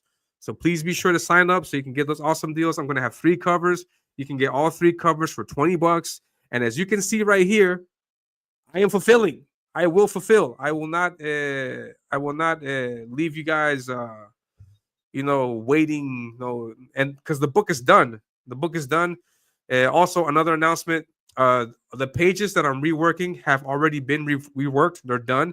And so now I don't have them ready to show you guys yet. I'll show you next week, maybe. But I'm working. That's the last thing I have to do with the pre-press for the book, is just to do that. Then I have to do the cover art for cover B. And then there's 2 more images that I have to draw. And then that's it. So hopefully by launch day, I'll have everything done. And so we're going to do launch. We're going to do the campaign for 60 days. And that's it. There's going to be I do have in mind to do a second chance campaign, but that's going to come later, like maybe a few months before I launch Ominus, the graphic novel. So it's probably going to be a while before before you can get that. And when I do the second chance campaign, the prices are not going to be as cheap as they are now. So I really would recommend getting in on these exclusive deals, because later on, they're going to be more expensive. And I would hate for you to miss out on that. So please sign up. Also, just to let you know, for the people that sign up, when you sign up, you're also going to get an email. So please check your email, check your junk folder, because the spam. Some people can it might go to your spam folder. So check that. And yeah, you'll get as soon as you sign up, you'll get your email notification. Just to confirm that, and then I think in a few days I'll I don't know. I have the next email that I want to send out is going to be about the tiers, what tiers I'm going to offer. So you guys know I'm going to have the 3 book tier, the 2 book tier, individual book tier. I have some excess copies of this original book, the unedited, unrevised version of it. I will have that available also on the campaign, but it's not going to be free. It's going to come with a price. So for those first 50 backers, they got it for free. For trusting in me. Thank you very much for trusting in me. Thank you very much. I appreciate it. What I want at the end of the day is having this book physical. No, I'm not trying to make millions off this. I'm just trying to make this project a reality. And so I can only do it with you guys. And so you have no idea how much I appreciate your support. So sign up if you haven't already. Don't miss out.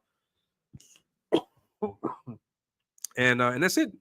So yeah, that is the big announcement for today that I was not expecting. So great stuff. Thank you very much to my sister for her support, for helping me out. She helps out a lot behind the scenes, and yeah, I hope you guys have a sister as cool as mine. So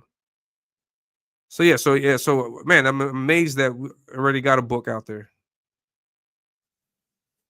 And on the campaign, I'm gonna have tiers where I can sign the book, because these books I can't just sign them like that. I had to come here, and I don't have any books, but I would like to sign some of these.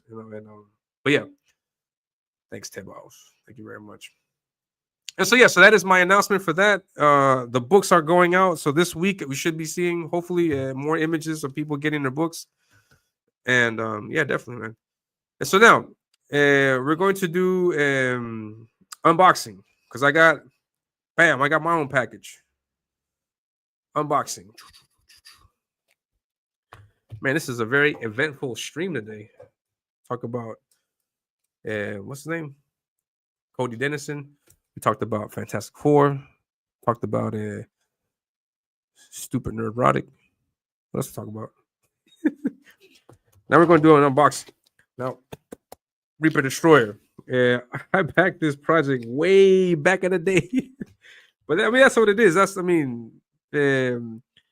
You're throwing support behind someone who's not a pro, someone who's not corporate. So delays are expected. It's part of the norm. This whole no, you have to put your books out on time, and they have to be done before you. I think it's a bunch of crap. No, I think we're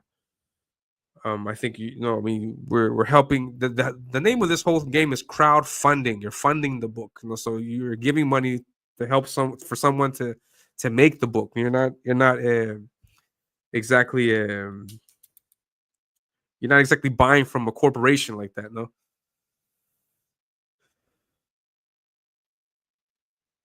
I got my notification. It must have been like 2 weeks ago.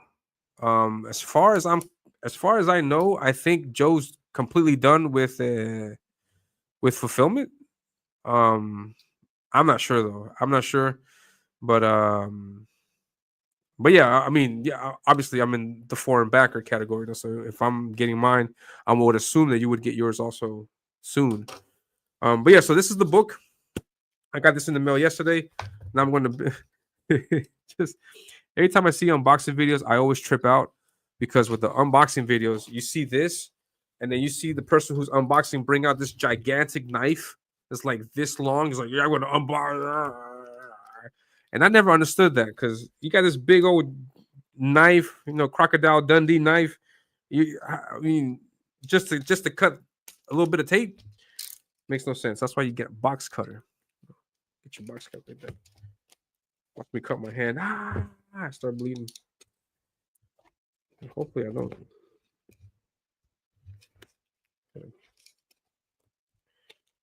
Yeah, so this came out a while back, and I didn't get the Destroyer box or anything like that. I got the wraparound cover, and then I got the Shelby variant, and then there was a black and white variant, I think, that I got, if I'm not mistaken. So look, Tibos, this is how you open the Gemini. See? Yeah, just like you did it. Good job, Tibos. Good job.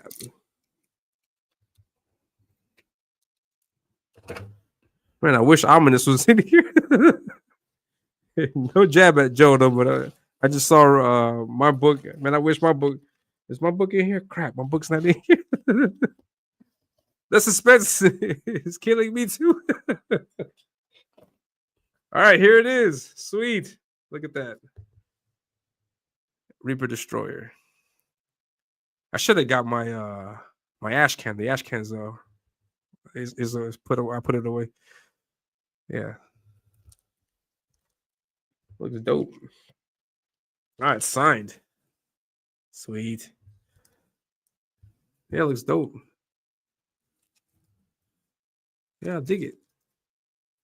This is a nice touch. He put this kind of tape that's not the completely clear one. This one makes it a lot easier to open up. Yeah, it's a lot easier to open and just close it. Sweet. Oh, yeah, this is the wraparound. Yeah, that's dope. Look at that. Sweet.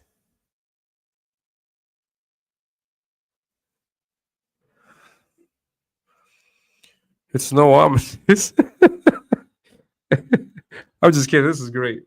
Hopefully my book looks somewhere a little bit as good as this. It says back the ash can and Dale Keone's cover. Yeah, I wasn't sure about getting Dale Keone's cover. I wasn't sure about it, but I probably should have gotten that too.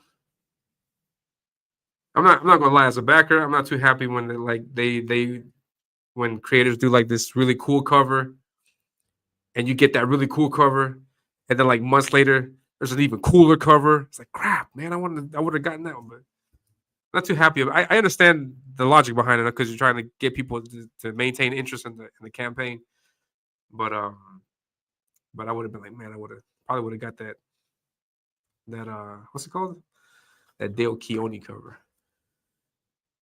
Yeah, that looks great. Look at that. This is 90s Image right here. 90s Image. Look at that.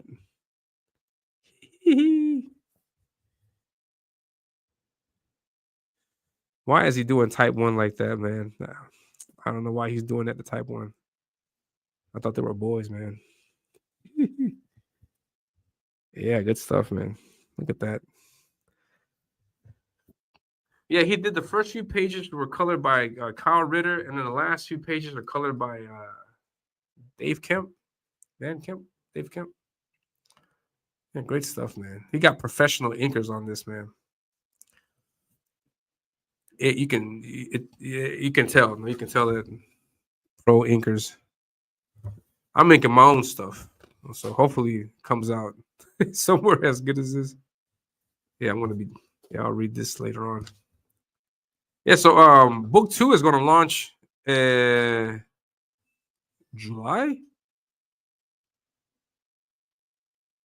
Yeah, this is 90s Image. Look at this this panel here.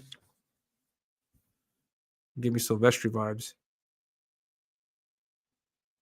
This is a kind of page layout you would see in Darkness back in the day. I dig that. Yeah, definitely. It looks good. Looks great. It's very nice. Yeah, you see that? Looks dope. Yeah. Yeah, the layouts are very 90s. Oh, this is good too, man. Look at that. I like this page. This page right here. I like this. Some of these more what would you say, like lesser, like not as interesting pages, but like the talk. Yeah, look, he did this nice establishing shot. No, then you got the two heads talking. You got the silhouette. Yeah, good job, Joe. Great job, man. Yeah, great job at balancing out the page, keeping the focus on what needs to be. Yeah, good stuff. Yeah, good stuff, man.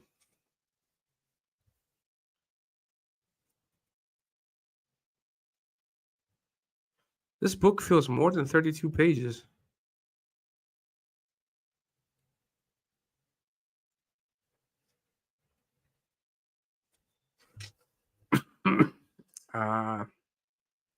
This is dope.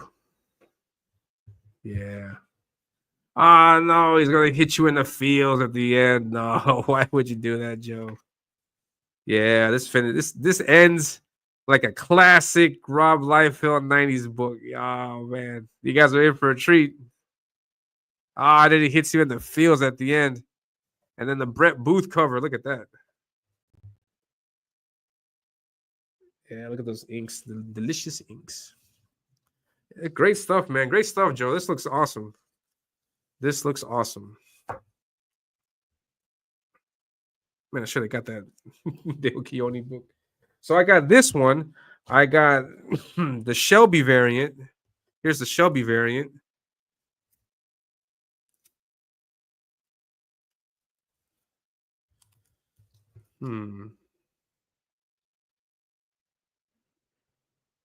I like this. I like how he did the. I like how the logo sits on this one better. I get it that it's smaller for the art, but I like how this one sits better. I think he did a good job with the layouts on that one, Joe. Yeah, cover up the sky, huh? And they got Shelby all up in there. Yeah, good stuff, man. This is the same thing, I think, right?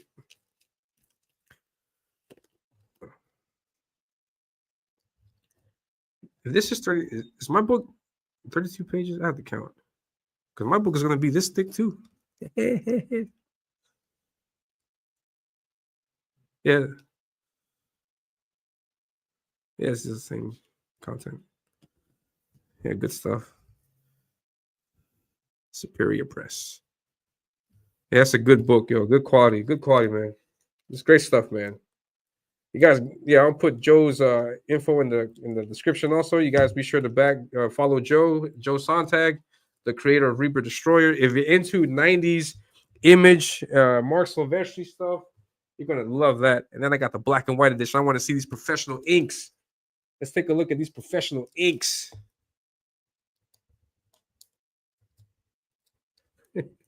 And then here we got the tchotchkes.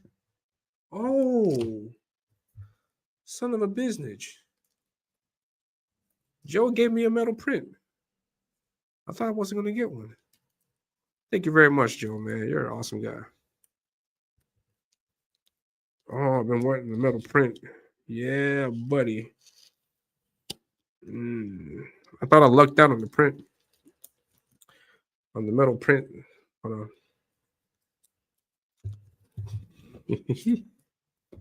Yeah, look at that. Oh, that's wrapped too. There's so much tape. I'll take a look at that later. Yeah, but here are the tchotchkes. A lot of different artists on here. We got Joe Ball. We got Dan Dahl. We got my boy Chauncey. Yeah. Chauncey's in the campaign. Congratulations, man. Take a look at that stuff later. Shout out to Chauncey. Shout out to Dan Dahl, Booty Juice. Shout out to Joe Ball, Dale Keone, 6 a.m. I got a 6 a.m. sticker also. Just to let you guys know I got a 6 a.m. sticker. But I don't know if I'm going to put it on the campaign or not. But I got it. Just the black and white.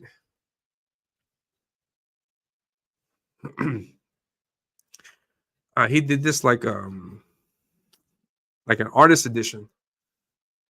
I'm sorry, excuse me. Like this looks like the scans.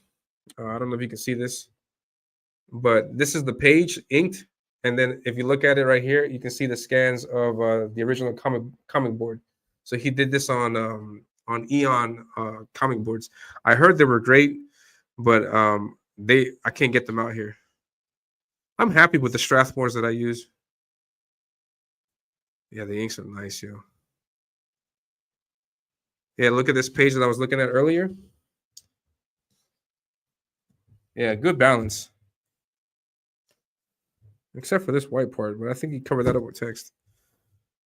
Yeah, good balance right here. No, we were able to balance this out.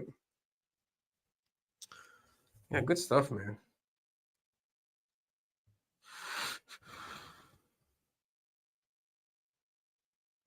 I'm going to enjoy looking at this. Yeah, 90s. This screams image 90s. I grew up on that stuff, man. Good job, Joe, man. Keeping the legacy alive for that 90s art style that many of us grew up on. I grew up on it. You're keeping it alive. Just great, man. Great stuff, Joe. Yeah. Don't do anything different than what you're doing right now. Just keep doing what you're doing. Keep with this same art style. Don't change it. Don't modify it. Don't make it newer. Don't no. No, it looks different. You make it more realistic. Nah, you keep doing this. This is great. This is a great homage, love letter to that 90s style. Yo. Good stuff, man. And it got Dale Keone in the back. What? What? Dale Keone. Oh man. Yeah, look at that. Look at that hatch work. Right here. This is this is worth studying. I'm gonna study this. Yeah, study all the different cross hatching that because Weems was on this and Banning was on this. Yeah, you got Matt Banning, Joe Weems, Chance. Yeah, you got a lot of great top talent. Good stuff, man. Yeah, good stuff, man. I dig it. That's awesome stuff, man. Awesome stuff, Joe. Good job. Good job. Keep it coming. Sign up, everybody, for Reaper Destroyer number 2. Sign up for Reaper Destroyer number 2. Like Jimmy Reyes book. Oh man. CG Live. CG Live. Let's take a look at CG Live. Hold on. I'm gonna bring that up.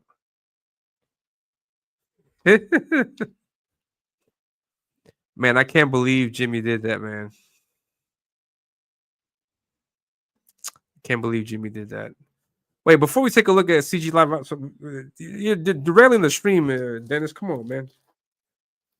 I'm just kidding. Derail it all you like.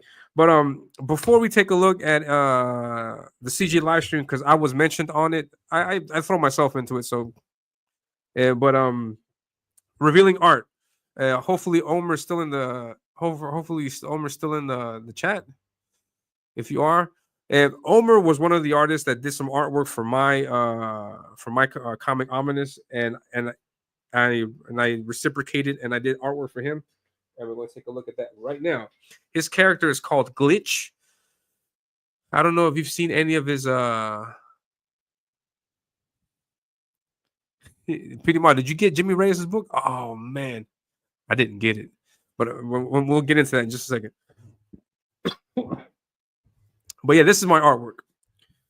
This is my artwork for. I'm sorry. This is my artwork for Glitch. Take a look at it from the back. Wish you didn't have to see my face so you can focus on the art. Here we go.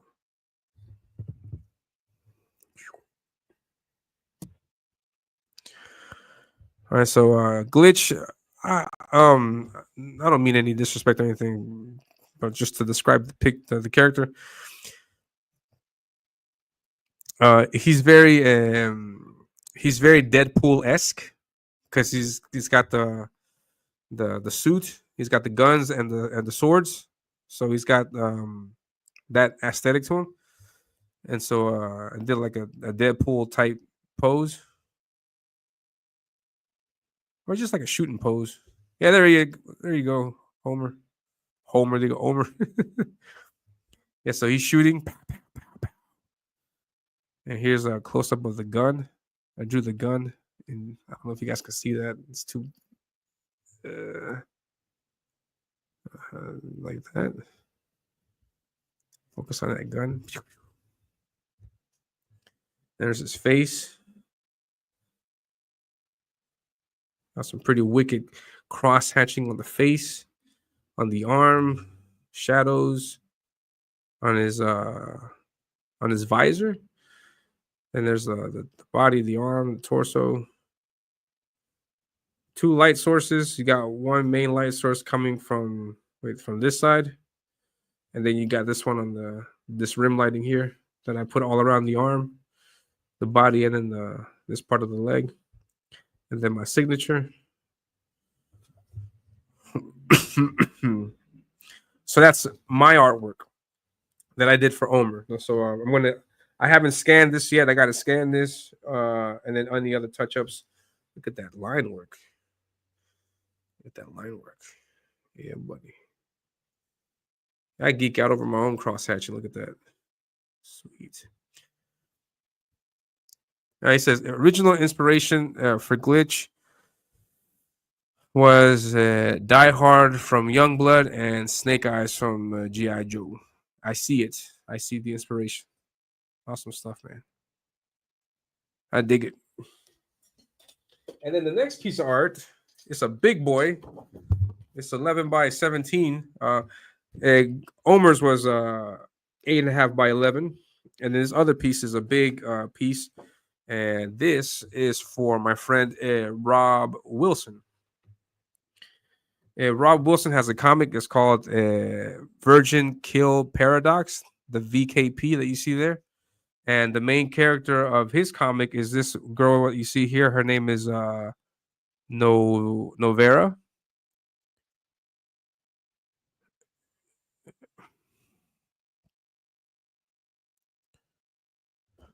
Take my hand off of this. And so here in this piece, you can see Novera fighting the villain of Rob's comic, which is this girl here. She's getting punched in the face. Her name is Nirvana. And yeah, so his comic takes place in the cyberpunk setting. So I did the cyberpunk scene in the back. There's also a detective character in this comic, so I added him here in the back. You know, he's protecting the good people from the fight. And so yeah, this is the second piece that I did. I have yet to scan this also, so I'm going to scan this. So she's got a pistol right there. Yeah, Rob Wilson's a cool guy, man. Rob Wilson was, I think, the first, second, or the third backer of Ominus, and he's also did artwork for Ominus. He's a very great supporter of Ominus from the very, very beginning. And yeah, I'm really grateful for his support. And yeah, so wanted to retribute that. Here's a city that's flying in the sky, similar to what is it? That city in Sokovia. No, I don't know if that's how he had it designed, but that's the way I had envisioned it. But my take on stuff. And there she is there. Rob also said that I can sell the original. So if you guys are interested in this, I can sell this to you at a. It won't be expensive because I mean, I'm not trying to make money off of this. I was doing this as a thank you to Rob. No, so you guys can get in on this if you like. And if you get this piece, I will include a print of the turtles for free. So you get that in there also. Omer, also, if you like, man, you can. I'll be more than happy to send this to you. But we'll talk about that in the DMs, though. But you can get that original art also if you like, or if not, I can also sell that too.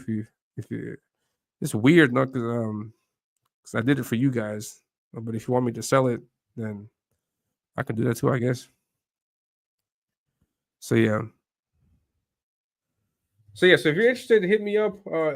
If you want this piece plus the turtles print, then you can hit me up for this. It's not. I'm not gonna sell it too expensive. Basically just to cover the shipping. And then this one. Sorry. And then this one also. But yeah, I'll talk to Omer first. I'm gonna give Omer first this if he wants it. If not, then no worries about it. No worries. But yeah, so that's pretty much it. Now let's take a look at the return of CG Live.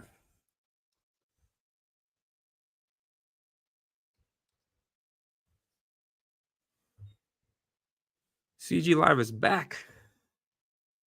It's back, folks. Hold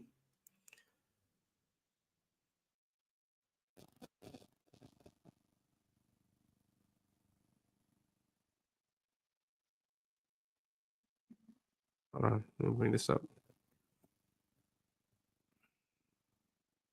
You want it? Sweet. Yeah, let's talk about it in the DMs. I can get you a print for the turtles also, but it's the print is going to be about this size. Yeah, about that size. But yeah, thanks, man. Yeah, it's dope. I like how it came out. I'm going to be doing some more. Like, I can't take any commissions or anything. I can't do anything like that because I'm 100% focused on Ominus. I gotta draw pages for Ominus. I gotta draw. The next thing I'm going to draw now is the cover B for Ominus, and so I'm just focused on that book. But I am itching. I'm not gonna lie. I am itching to draw fan art of some awesome characters like Pigman. He's number one at like I really want to draw a piece for Pigman. Oh man, I just got to figure out a way. But if I do any more fan art, it's gonna be this size, small pieces, because I can get these done a lot quicker. That raw piece took me 2 weeks. Big pages like this normally take me 2 weeks because look at all the details I put in here. The building's perspective, this guy here. I'm making sure everything aligns right. The city, the hair, so much detail on the hair. The rocks, look at these little rocks. The effects. So that kind of stuff takes me a long time. This took me about a week or some change because I just like getting in there to do the cross hatching. So I'm gonna do more stuff like that. Yeah, because I just can't get rid of the fan art stuff. I like doing fan art. It's one of the ways that I throw my support also to some of these creators. I like doing fan art for different people. So CG Live is back. CG Live is back. Man, and at that night I had the link to join. I could have joined and I didn't join because I was at work. And I don't know how I'm gonna handle that if I ever get more invitations in the future to go on CG Live because they normally do their shows at night and I'm working at night. So I'd have to wait like for the stars to align where I can jump on at nighttime. So if I can do that, then yeah, I would love to come on and hang out with those guys, hang out with the Kings, with Coach, with Shane and everybody, and yeah. And so yeah, I just want to show a few things from the show. There were just a few key moments where they mentioned me directly or indirectly, and here, for example, they talk about Brother Kit. Brother Kit is an IP from Jake Adams from Tail End Studios. And that piece that you see right here on the screen, this first piece, this is my artwork. I did this piece. And I got the line art here. Can I show it to you guys?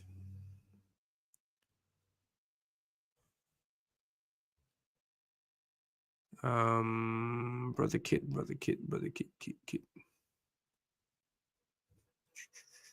Follow man, hella.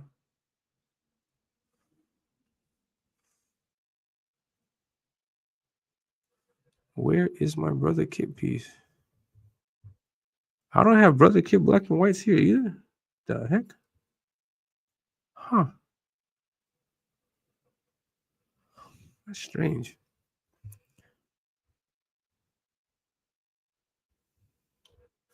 Man, I don't have the art here. I thought I had the art here, guys. Sorry.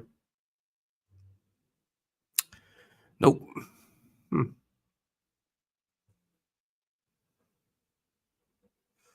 But anyways, I drew this piece and yeah.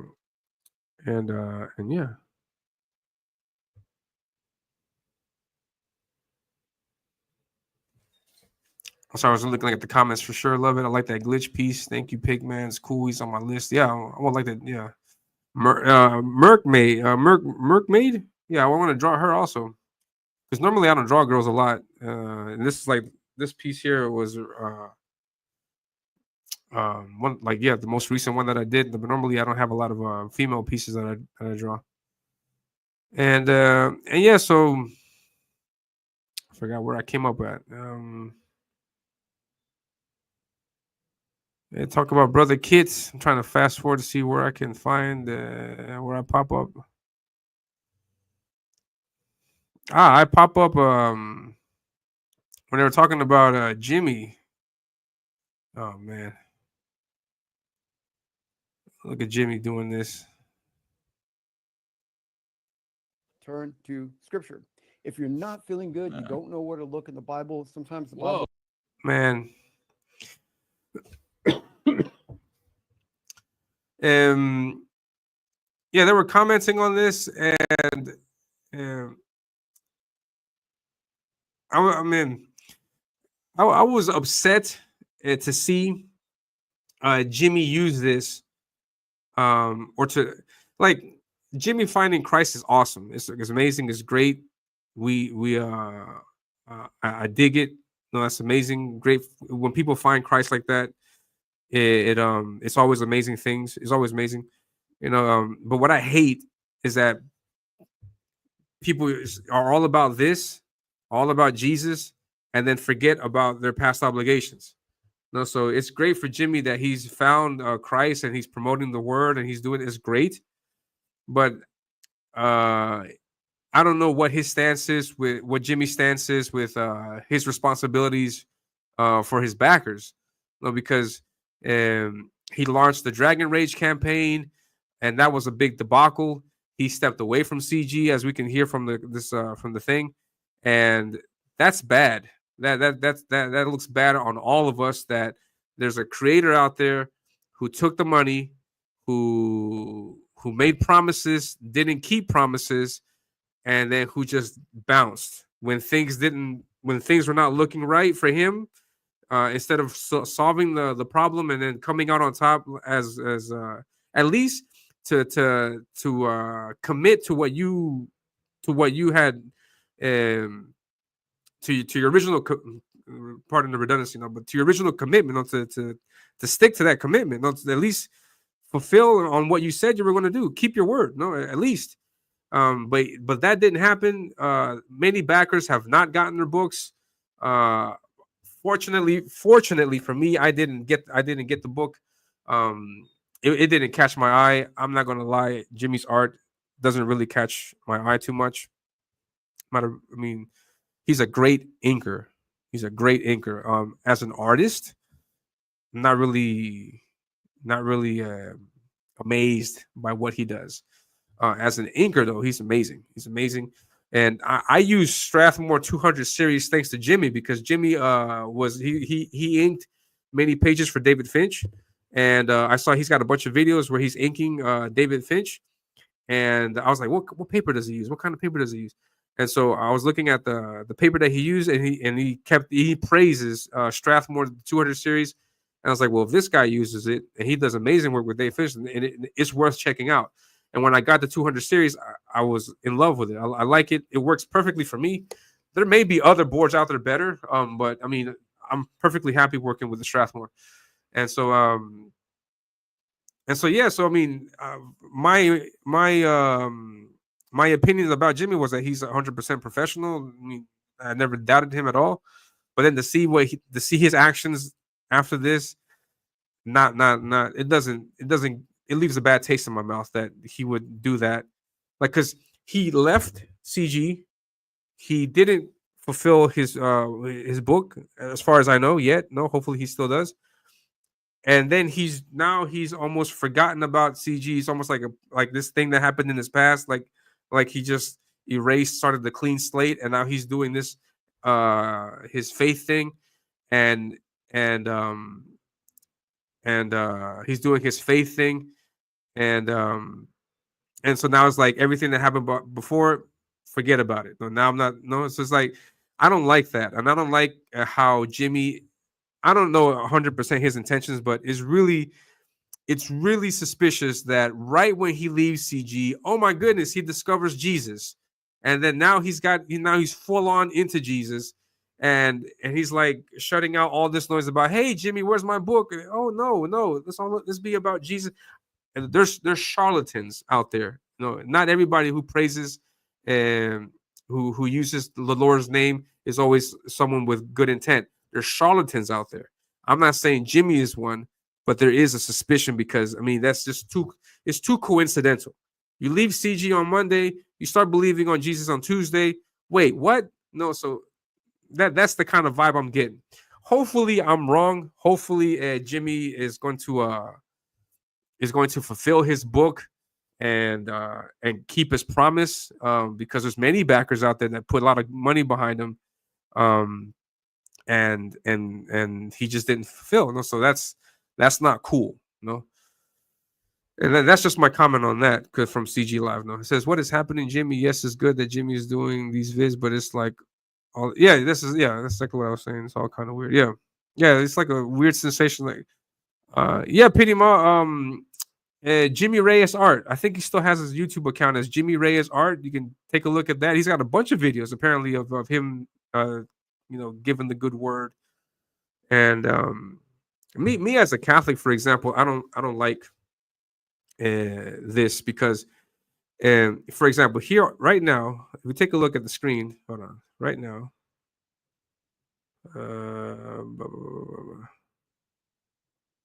He's got this Bible verse, just one singular verse from the book of Matthew. It says, "If you believe, you will receive." Whether now, what I don't like about other denominations, just I don't mean any offense to anybody out there, but what I don't like about other denominations is that they take this one singular phrase out of context. They interpret it the way they want to interpret to give the message that they want to give it, and it's not 100% what the message really is.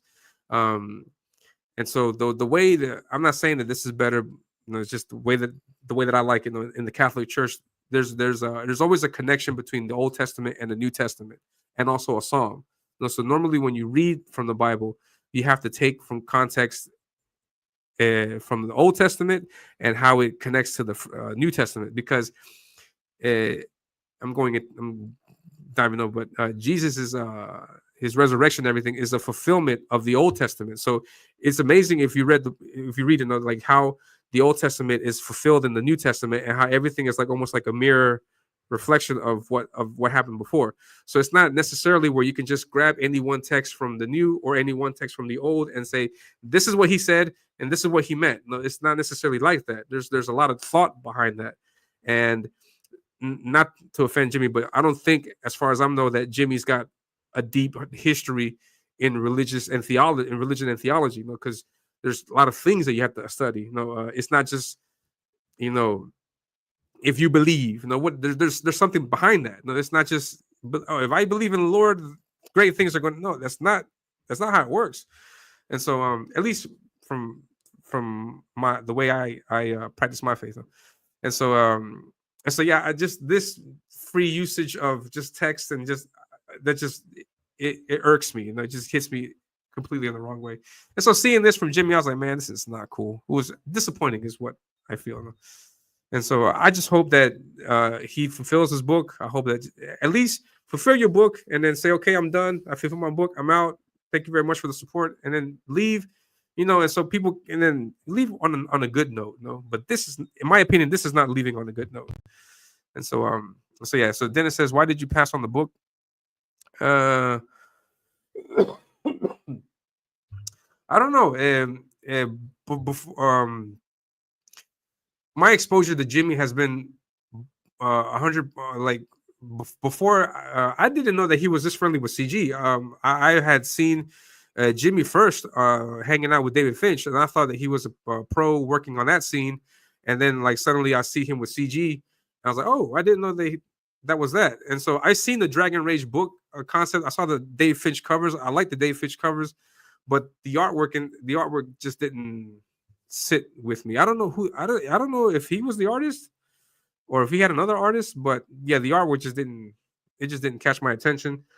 And the fantasy story concept, we've seen it a lot, and it looks like it looked like something that I would expect from a fantasy book. Those two guys, or a guy and a girl on a quest, and then the artwork looks very it just didn't catch my attention.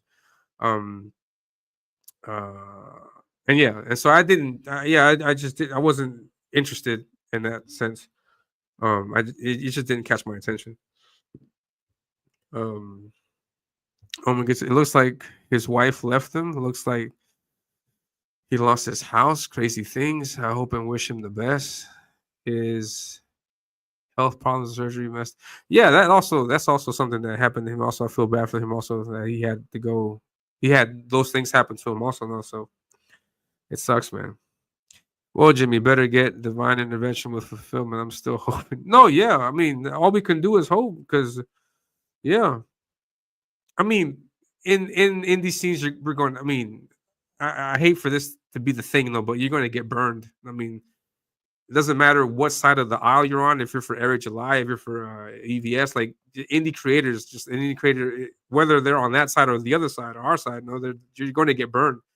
I mean, you can't. For example, if you back 100 projects, you can't expect all 100 projects to just go smoothly. You would like to in an ideal world, but that's looking at reality. That just doesn't happen because, and it's happened to me also. Like early on when I first got onto the whole CG thing, I backed Shinobi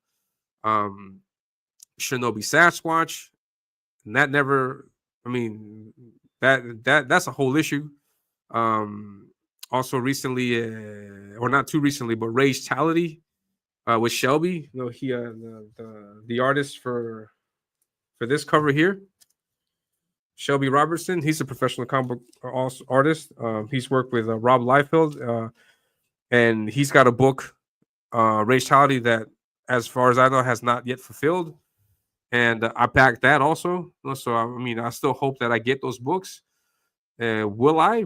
Who knows? But I mean, things happen. That's part of the indie scene. I'm not going to bash Shelby. I'm not going to bash Rob. I'm not going to, I'm not bash.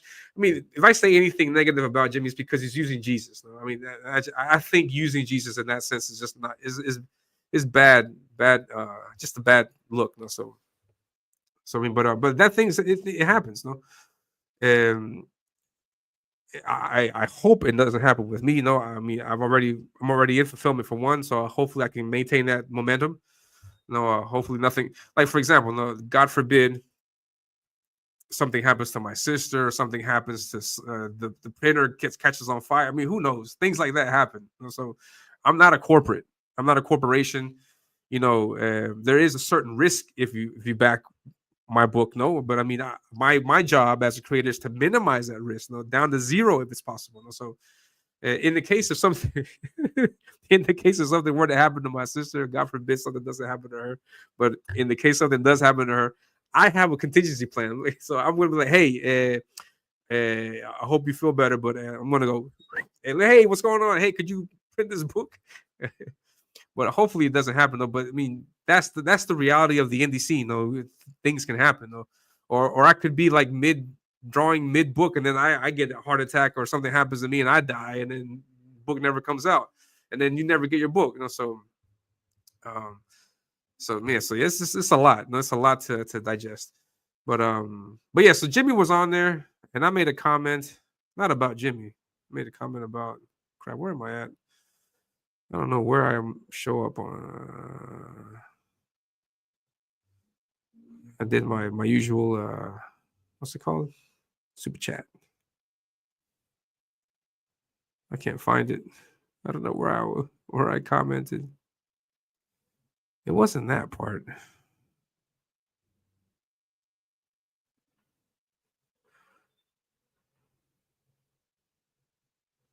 Trying to find it.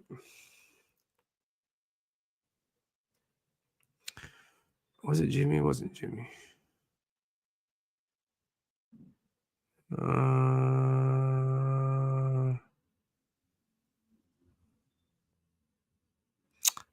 don't know where I'm at. I think it was after Jimmy.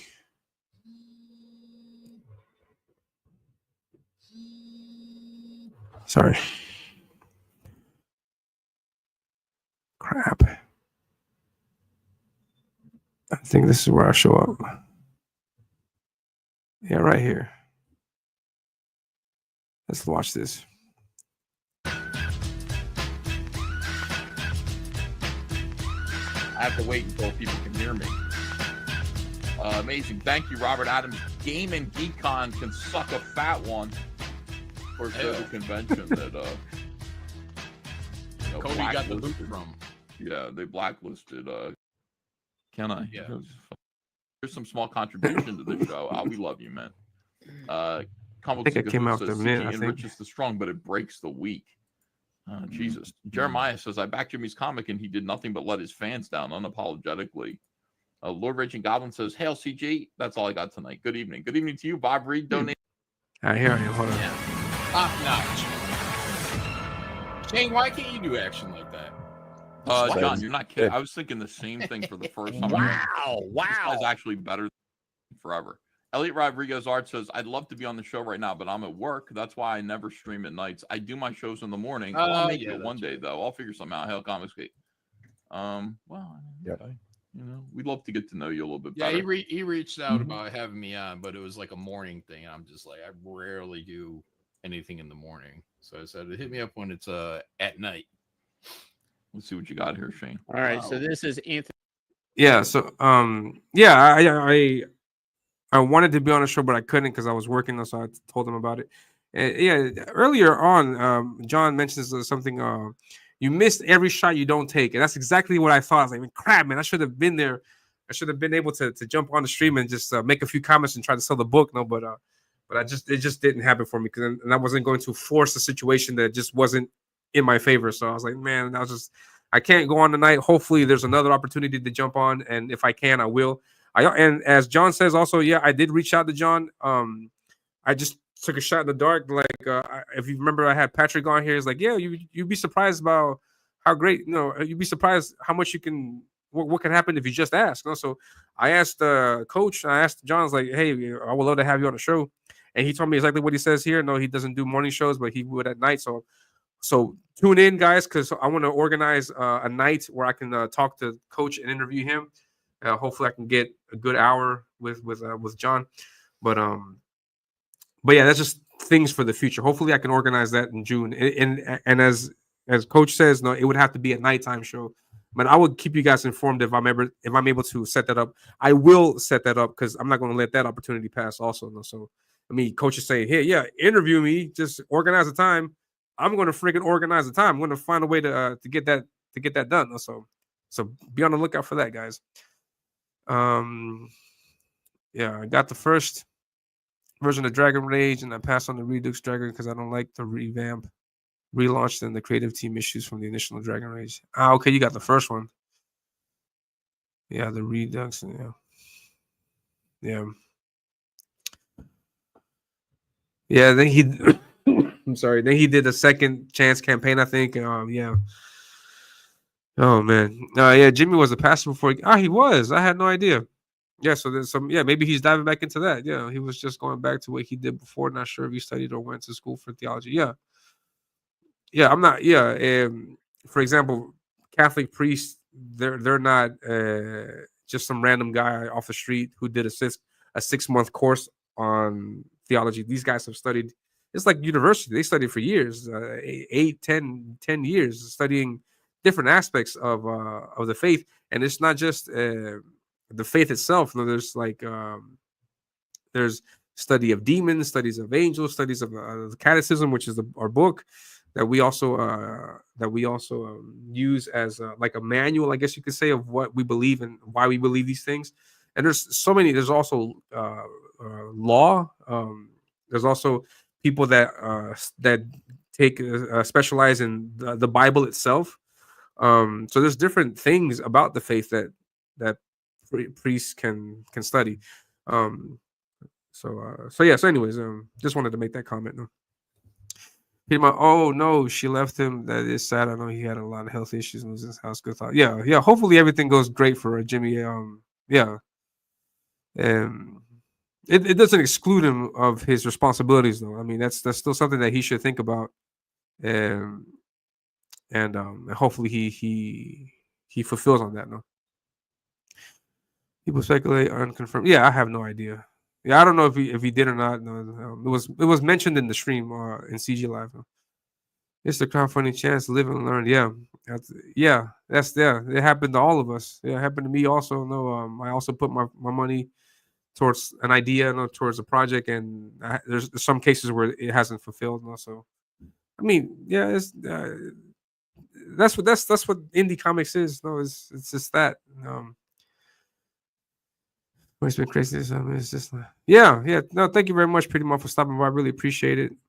I am cooking arroz chafa. Oh man, I'm about to have lunch a little bit too, man. Invítame. What was that? Achifa pontu.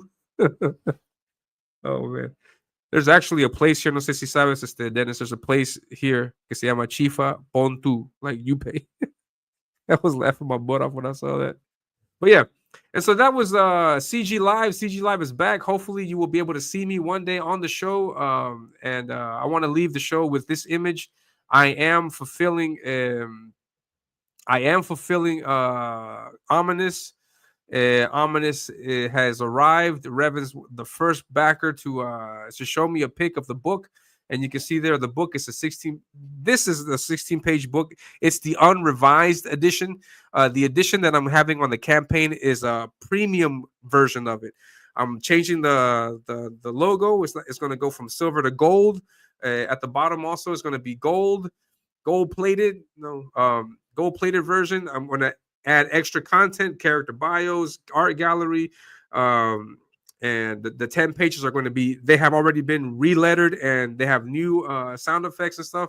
So you're going to get a premium edition. And so I need you please to sign up for that book, please. And here's an image. I mean, this is, I think this is the most that I can do, to let you know that you're going to get your book and you're not going to get burnt.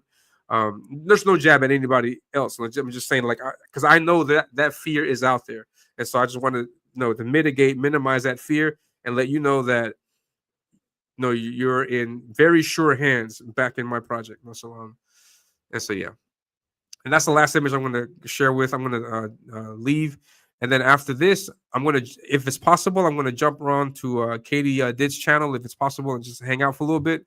I don't know if I'll be able to go on. But if not, I will be back. Crap, when is this? Let me make sure I give you the right information.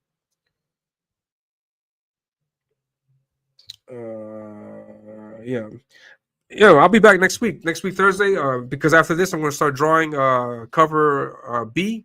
So I'm going to be doing that. So I'll be back next week Thursday at the same time, 11:30 a.m. Eastern Standard Time. And next week I'll be able to show you the new pages, because I have them done. I just haven't formatted everything just right to where I like it, but I'll have them ready for you next week, Thursday. Let me just read these last chats. There was a dragon issue that was out before he joined CG, which I backed, and he had issue with his writer, and they split, and then he showed up in CG with a new region. Yeah. So everything. This leads me to believe that everything was done to help him finish that project. That's interesting. So Elliot, would we have a choice of cover for the early backer discount? Yeah. Oh, thank you very much for that question. I'm going to answer your question, Mr. Pittymore. 1 second.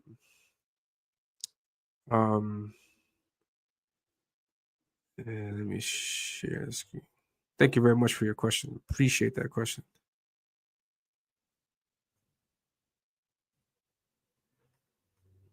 I'm going to show you.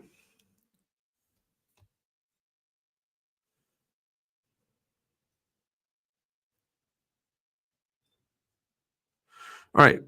So pretty much, if you sign up, I don't know if you have or not, but if you sign up, I'm going to launch the campaign on Fund My Comic, and on Fund My Comic, they work with coupon codes.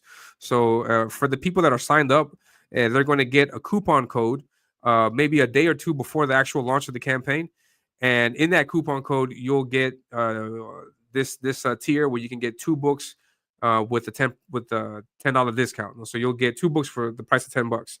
And now I have this offer. But also for the people that might want all of the covers, you have this one that's 3 books for the price of 2. So for $20, you'll be able to get all 3 covers, and that doesn't include shipping. You have to the shipping will be extra on that. But you'll be able to get cover A, B, and C for $20. Now, in the first one, in this one for 2 books for the price of 1, I recently learned that Fund My Comic has this feature where you can select which cover you like. So I would like to make it so that if you want, you can get 2 copies of the same cover, or you can change one out for another cover. So if you like cover A and you want cover C, then I'll make that change. If you don't like this cover and you want the new cover that I'm going to draw with the Deathmonger cover, then I'll make that option available also. And so then you can get this 2 book for the price of 1 for 2 different covers. So I recently learned that you can do that. So I will do that on the campaign. And so yeah, you can select which cover you want for this particular tier. No, but you also have this other option to just get all 3. So if you want that also, then you can get.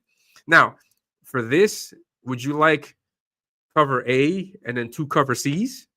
Maybe I can make that work also. Maybe I can do that also. Or maybe you want all 3 covers B's or all 3 cover C's. I can make that. I can make that also possible. No, so I'll do it so that you can select what you like. No, so yeah, my original concept was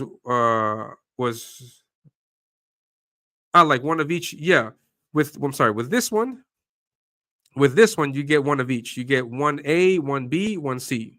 But if Fund My Comic allows me, I'll be able to change that so you can get maybe 2 A's and a B, all A's, or a B and a C. I don't know. You can mix and match however you like. But the thing is that you'll get 3 books for the price of 2. What books? That'll be your choice. No, but you can get 3 books for the price of 2. If Fund My Comic lets me, I think they did. I saw that feature with another campaign, and I'm very sure I'll be able to do that for my campaign. And this one the same. My original concept was two copies of the same cover, but if you like, you can get 1 cover and then the other cover, so you can make that work also if you like. No. So I hope that answers your question, Pirima, and yeah. But yeah, again, these discounts are only available for people that sign up to the campaign. So if you sign up, you'll be able to get everything. And yeah, just one more thing. This deal of the 2 books for 1 is only for launch day. But this deal for 3 books for the price of 2 is available throughout the entire campaign. So you don't have to back launch day. You can back it whenever you're free, ready. You get it and you get all 3 books. So that tier, that option will be there throughout the entire campaign. At any time you want to get that book, you can get all 3 books. This 2 for 1 is exclusive for launch day. I wanted to give that exclusive for launch day. All right, so here it says, so the fact, I'm gonna stop sharing that. So the fact that Jimmy had issues with his first writer and issues, I didn't have confidence in backing him. I was like, yeah. Once you see it the first time, then the doubt is in your head, and then it goes all the way down from there. Oh, thank you very much, Petey Ma. Yeah, so you'll be able to get that. Yeah, I think that's I personally think it's a great deal. Sweet. Yeah, I think you'll be able to do that. But I may persuade you to get that B because the way I have it planned in my head is that B and C are going to be together. So B is it's probably a bandage. B wait, hold on. C B is D G. Cover C, which is Deathmonger, is got the big Deathmonger image, and then cover B, which is Zadok, is going to be you're going to be able to put them side by side, and they're going to be connecting covers. So because Deathmonger is the villain cover, the villain variant, and then the cover that I'm working on now is going to be Zadok, which is the hero variant. So you'll be able to put them side by side and then form one single image. That's my idea, and so I don't know. So hopefully I can make you think, oh man, should I get B? Should I get C? Should I get A? So that's my intention at least. So yeah. I went way over the hour. There's so much information. Go figure, cover C. Oh man, you guys are doing it. Yeah.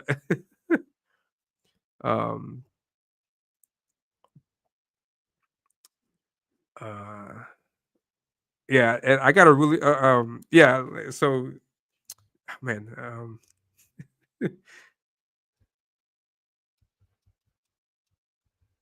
yeah, those are the 3 covers.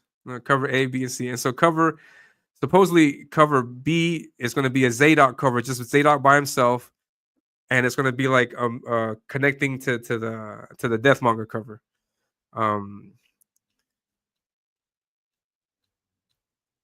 So you'll have this cover, and then the Zadok cover is going to connect with that. Something similar to this.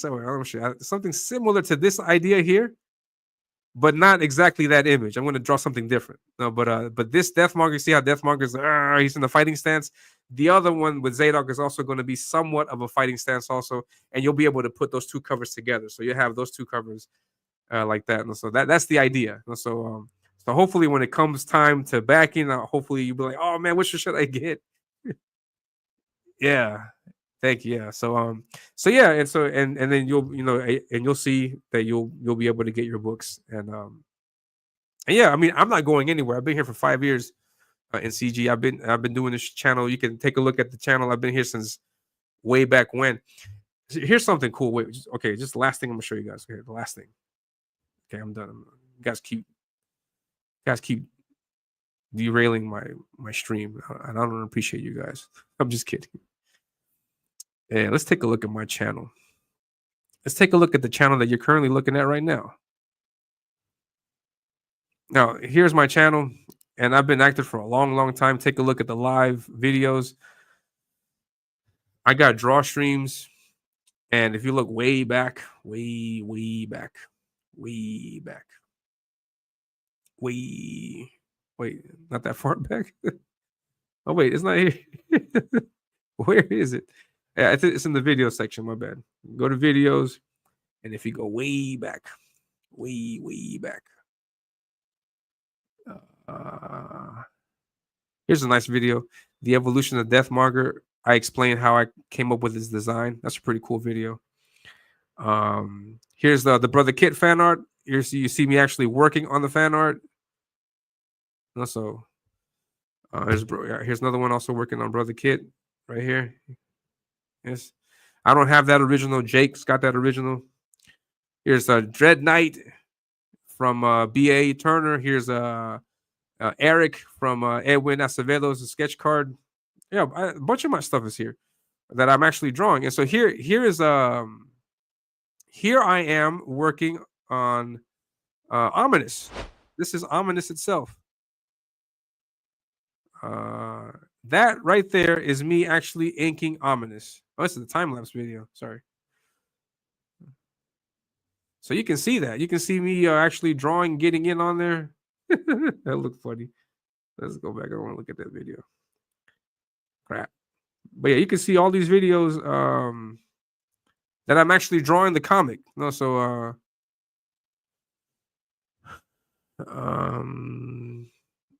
rendering Zadok.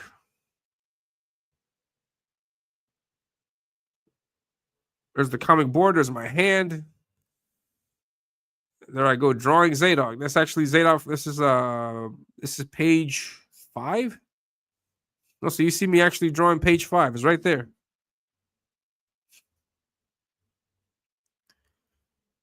Nice. Yeah, that's me actually drawing the art.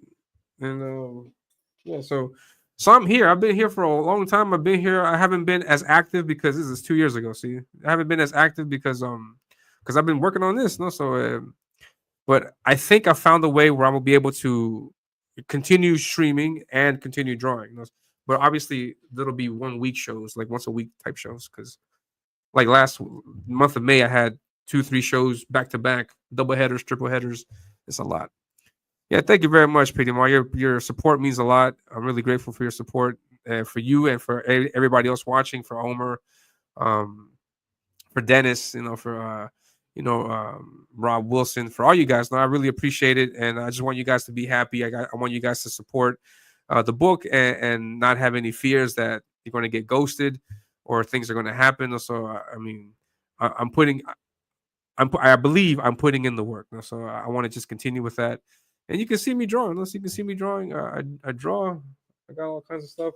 All of my original art is going to be up for sale also. So this page here that you're looking at, I'm going to put that up for sale on the campaign. The covers are going to be up for sale also. And because I really do want to hit that goal. I think my goal is going to be 2,000. I want it to be a challenge also. Like I really want to work for it. So I think I'll be able to. I think I'll be able to do it. So yeah, so that's it. I'll leave you with that image, and that is all for today. I will see you guys next week. Next week at 11. I'm able to do a lot longer stream today because today's my day off, or part of I have time off today, so I'm able to hang out. But yeah, so that's it. I think thank you guys very much. I will see you. Man, I forgot to show my banner the whole time.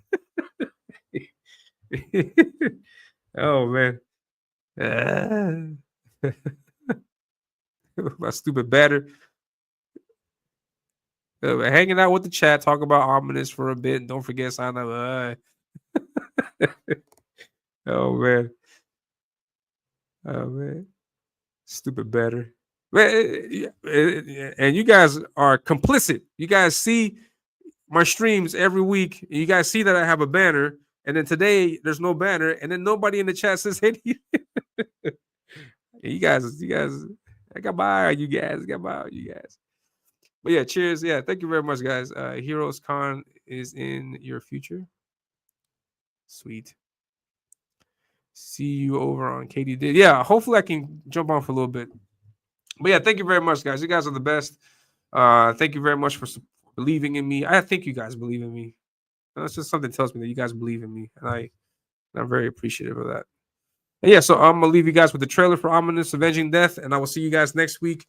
Be sure to tune in the same Ominous time, same Ominous channel. Yeah. All right, so I'll catch you guys later. You guys be safe. And with that, I am out.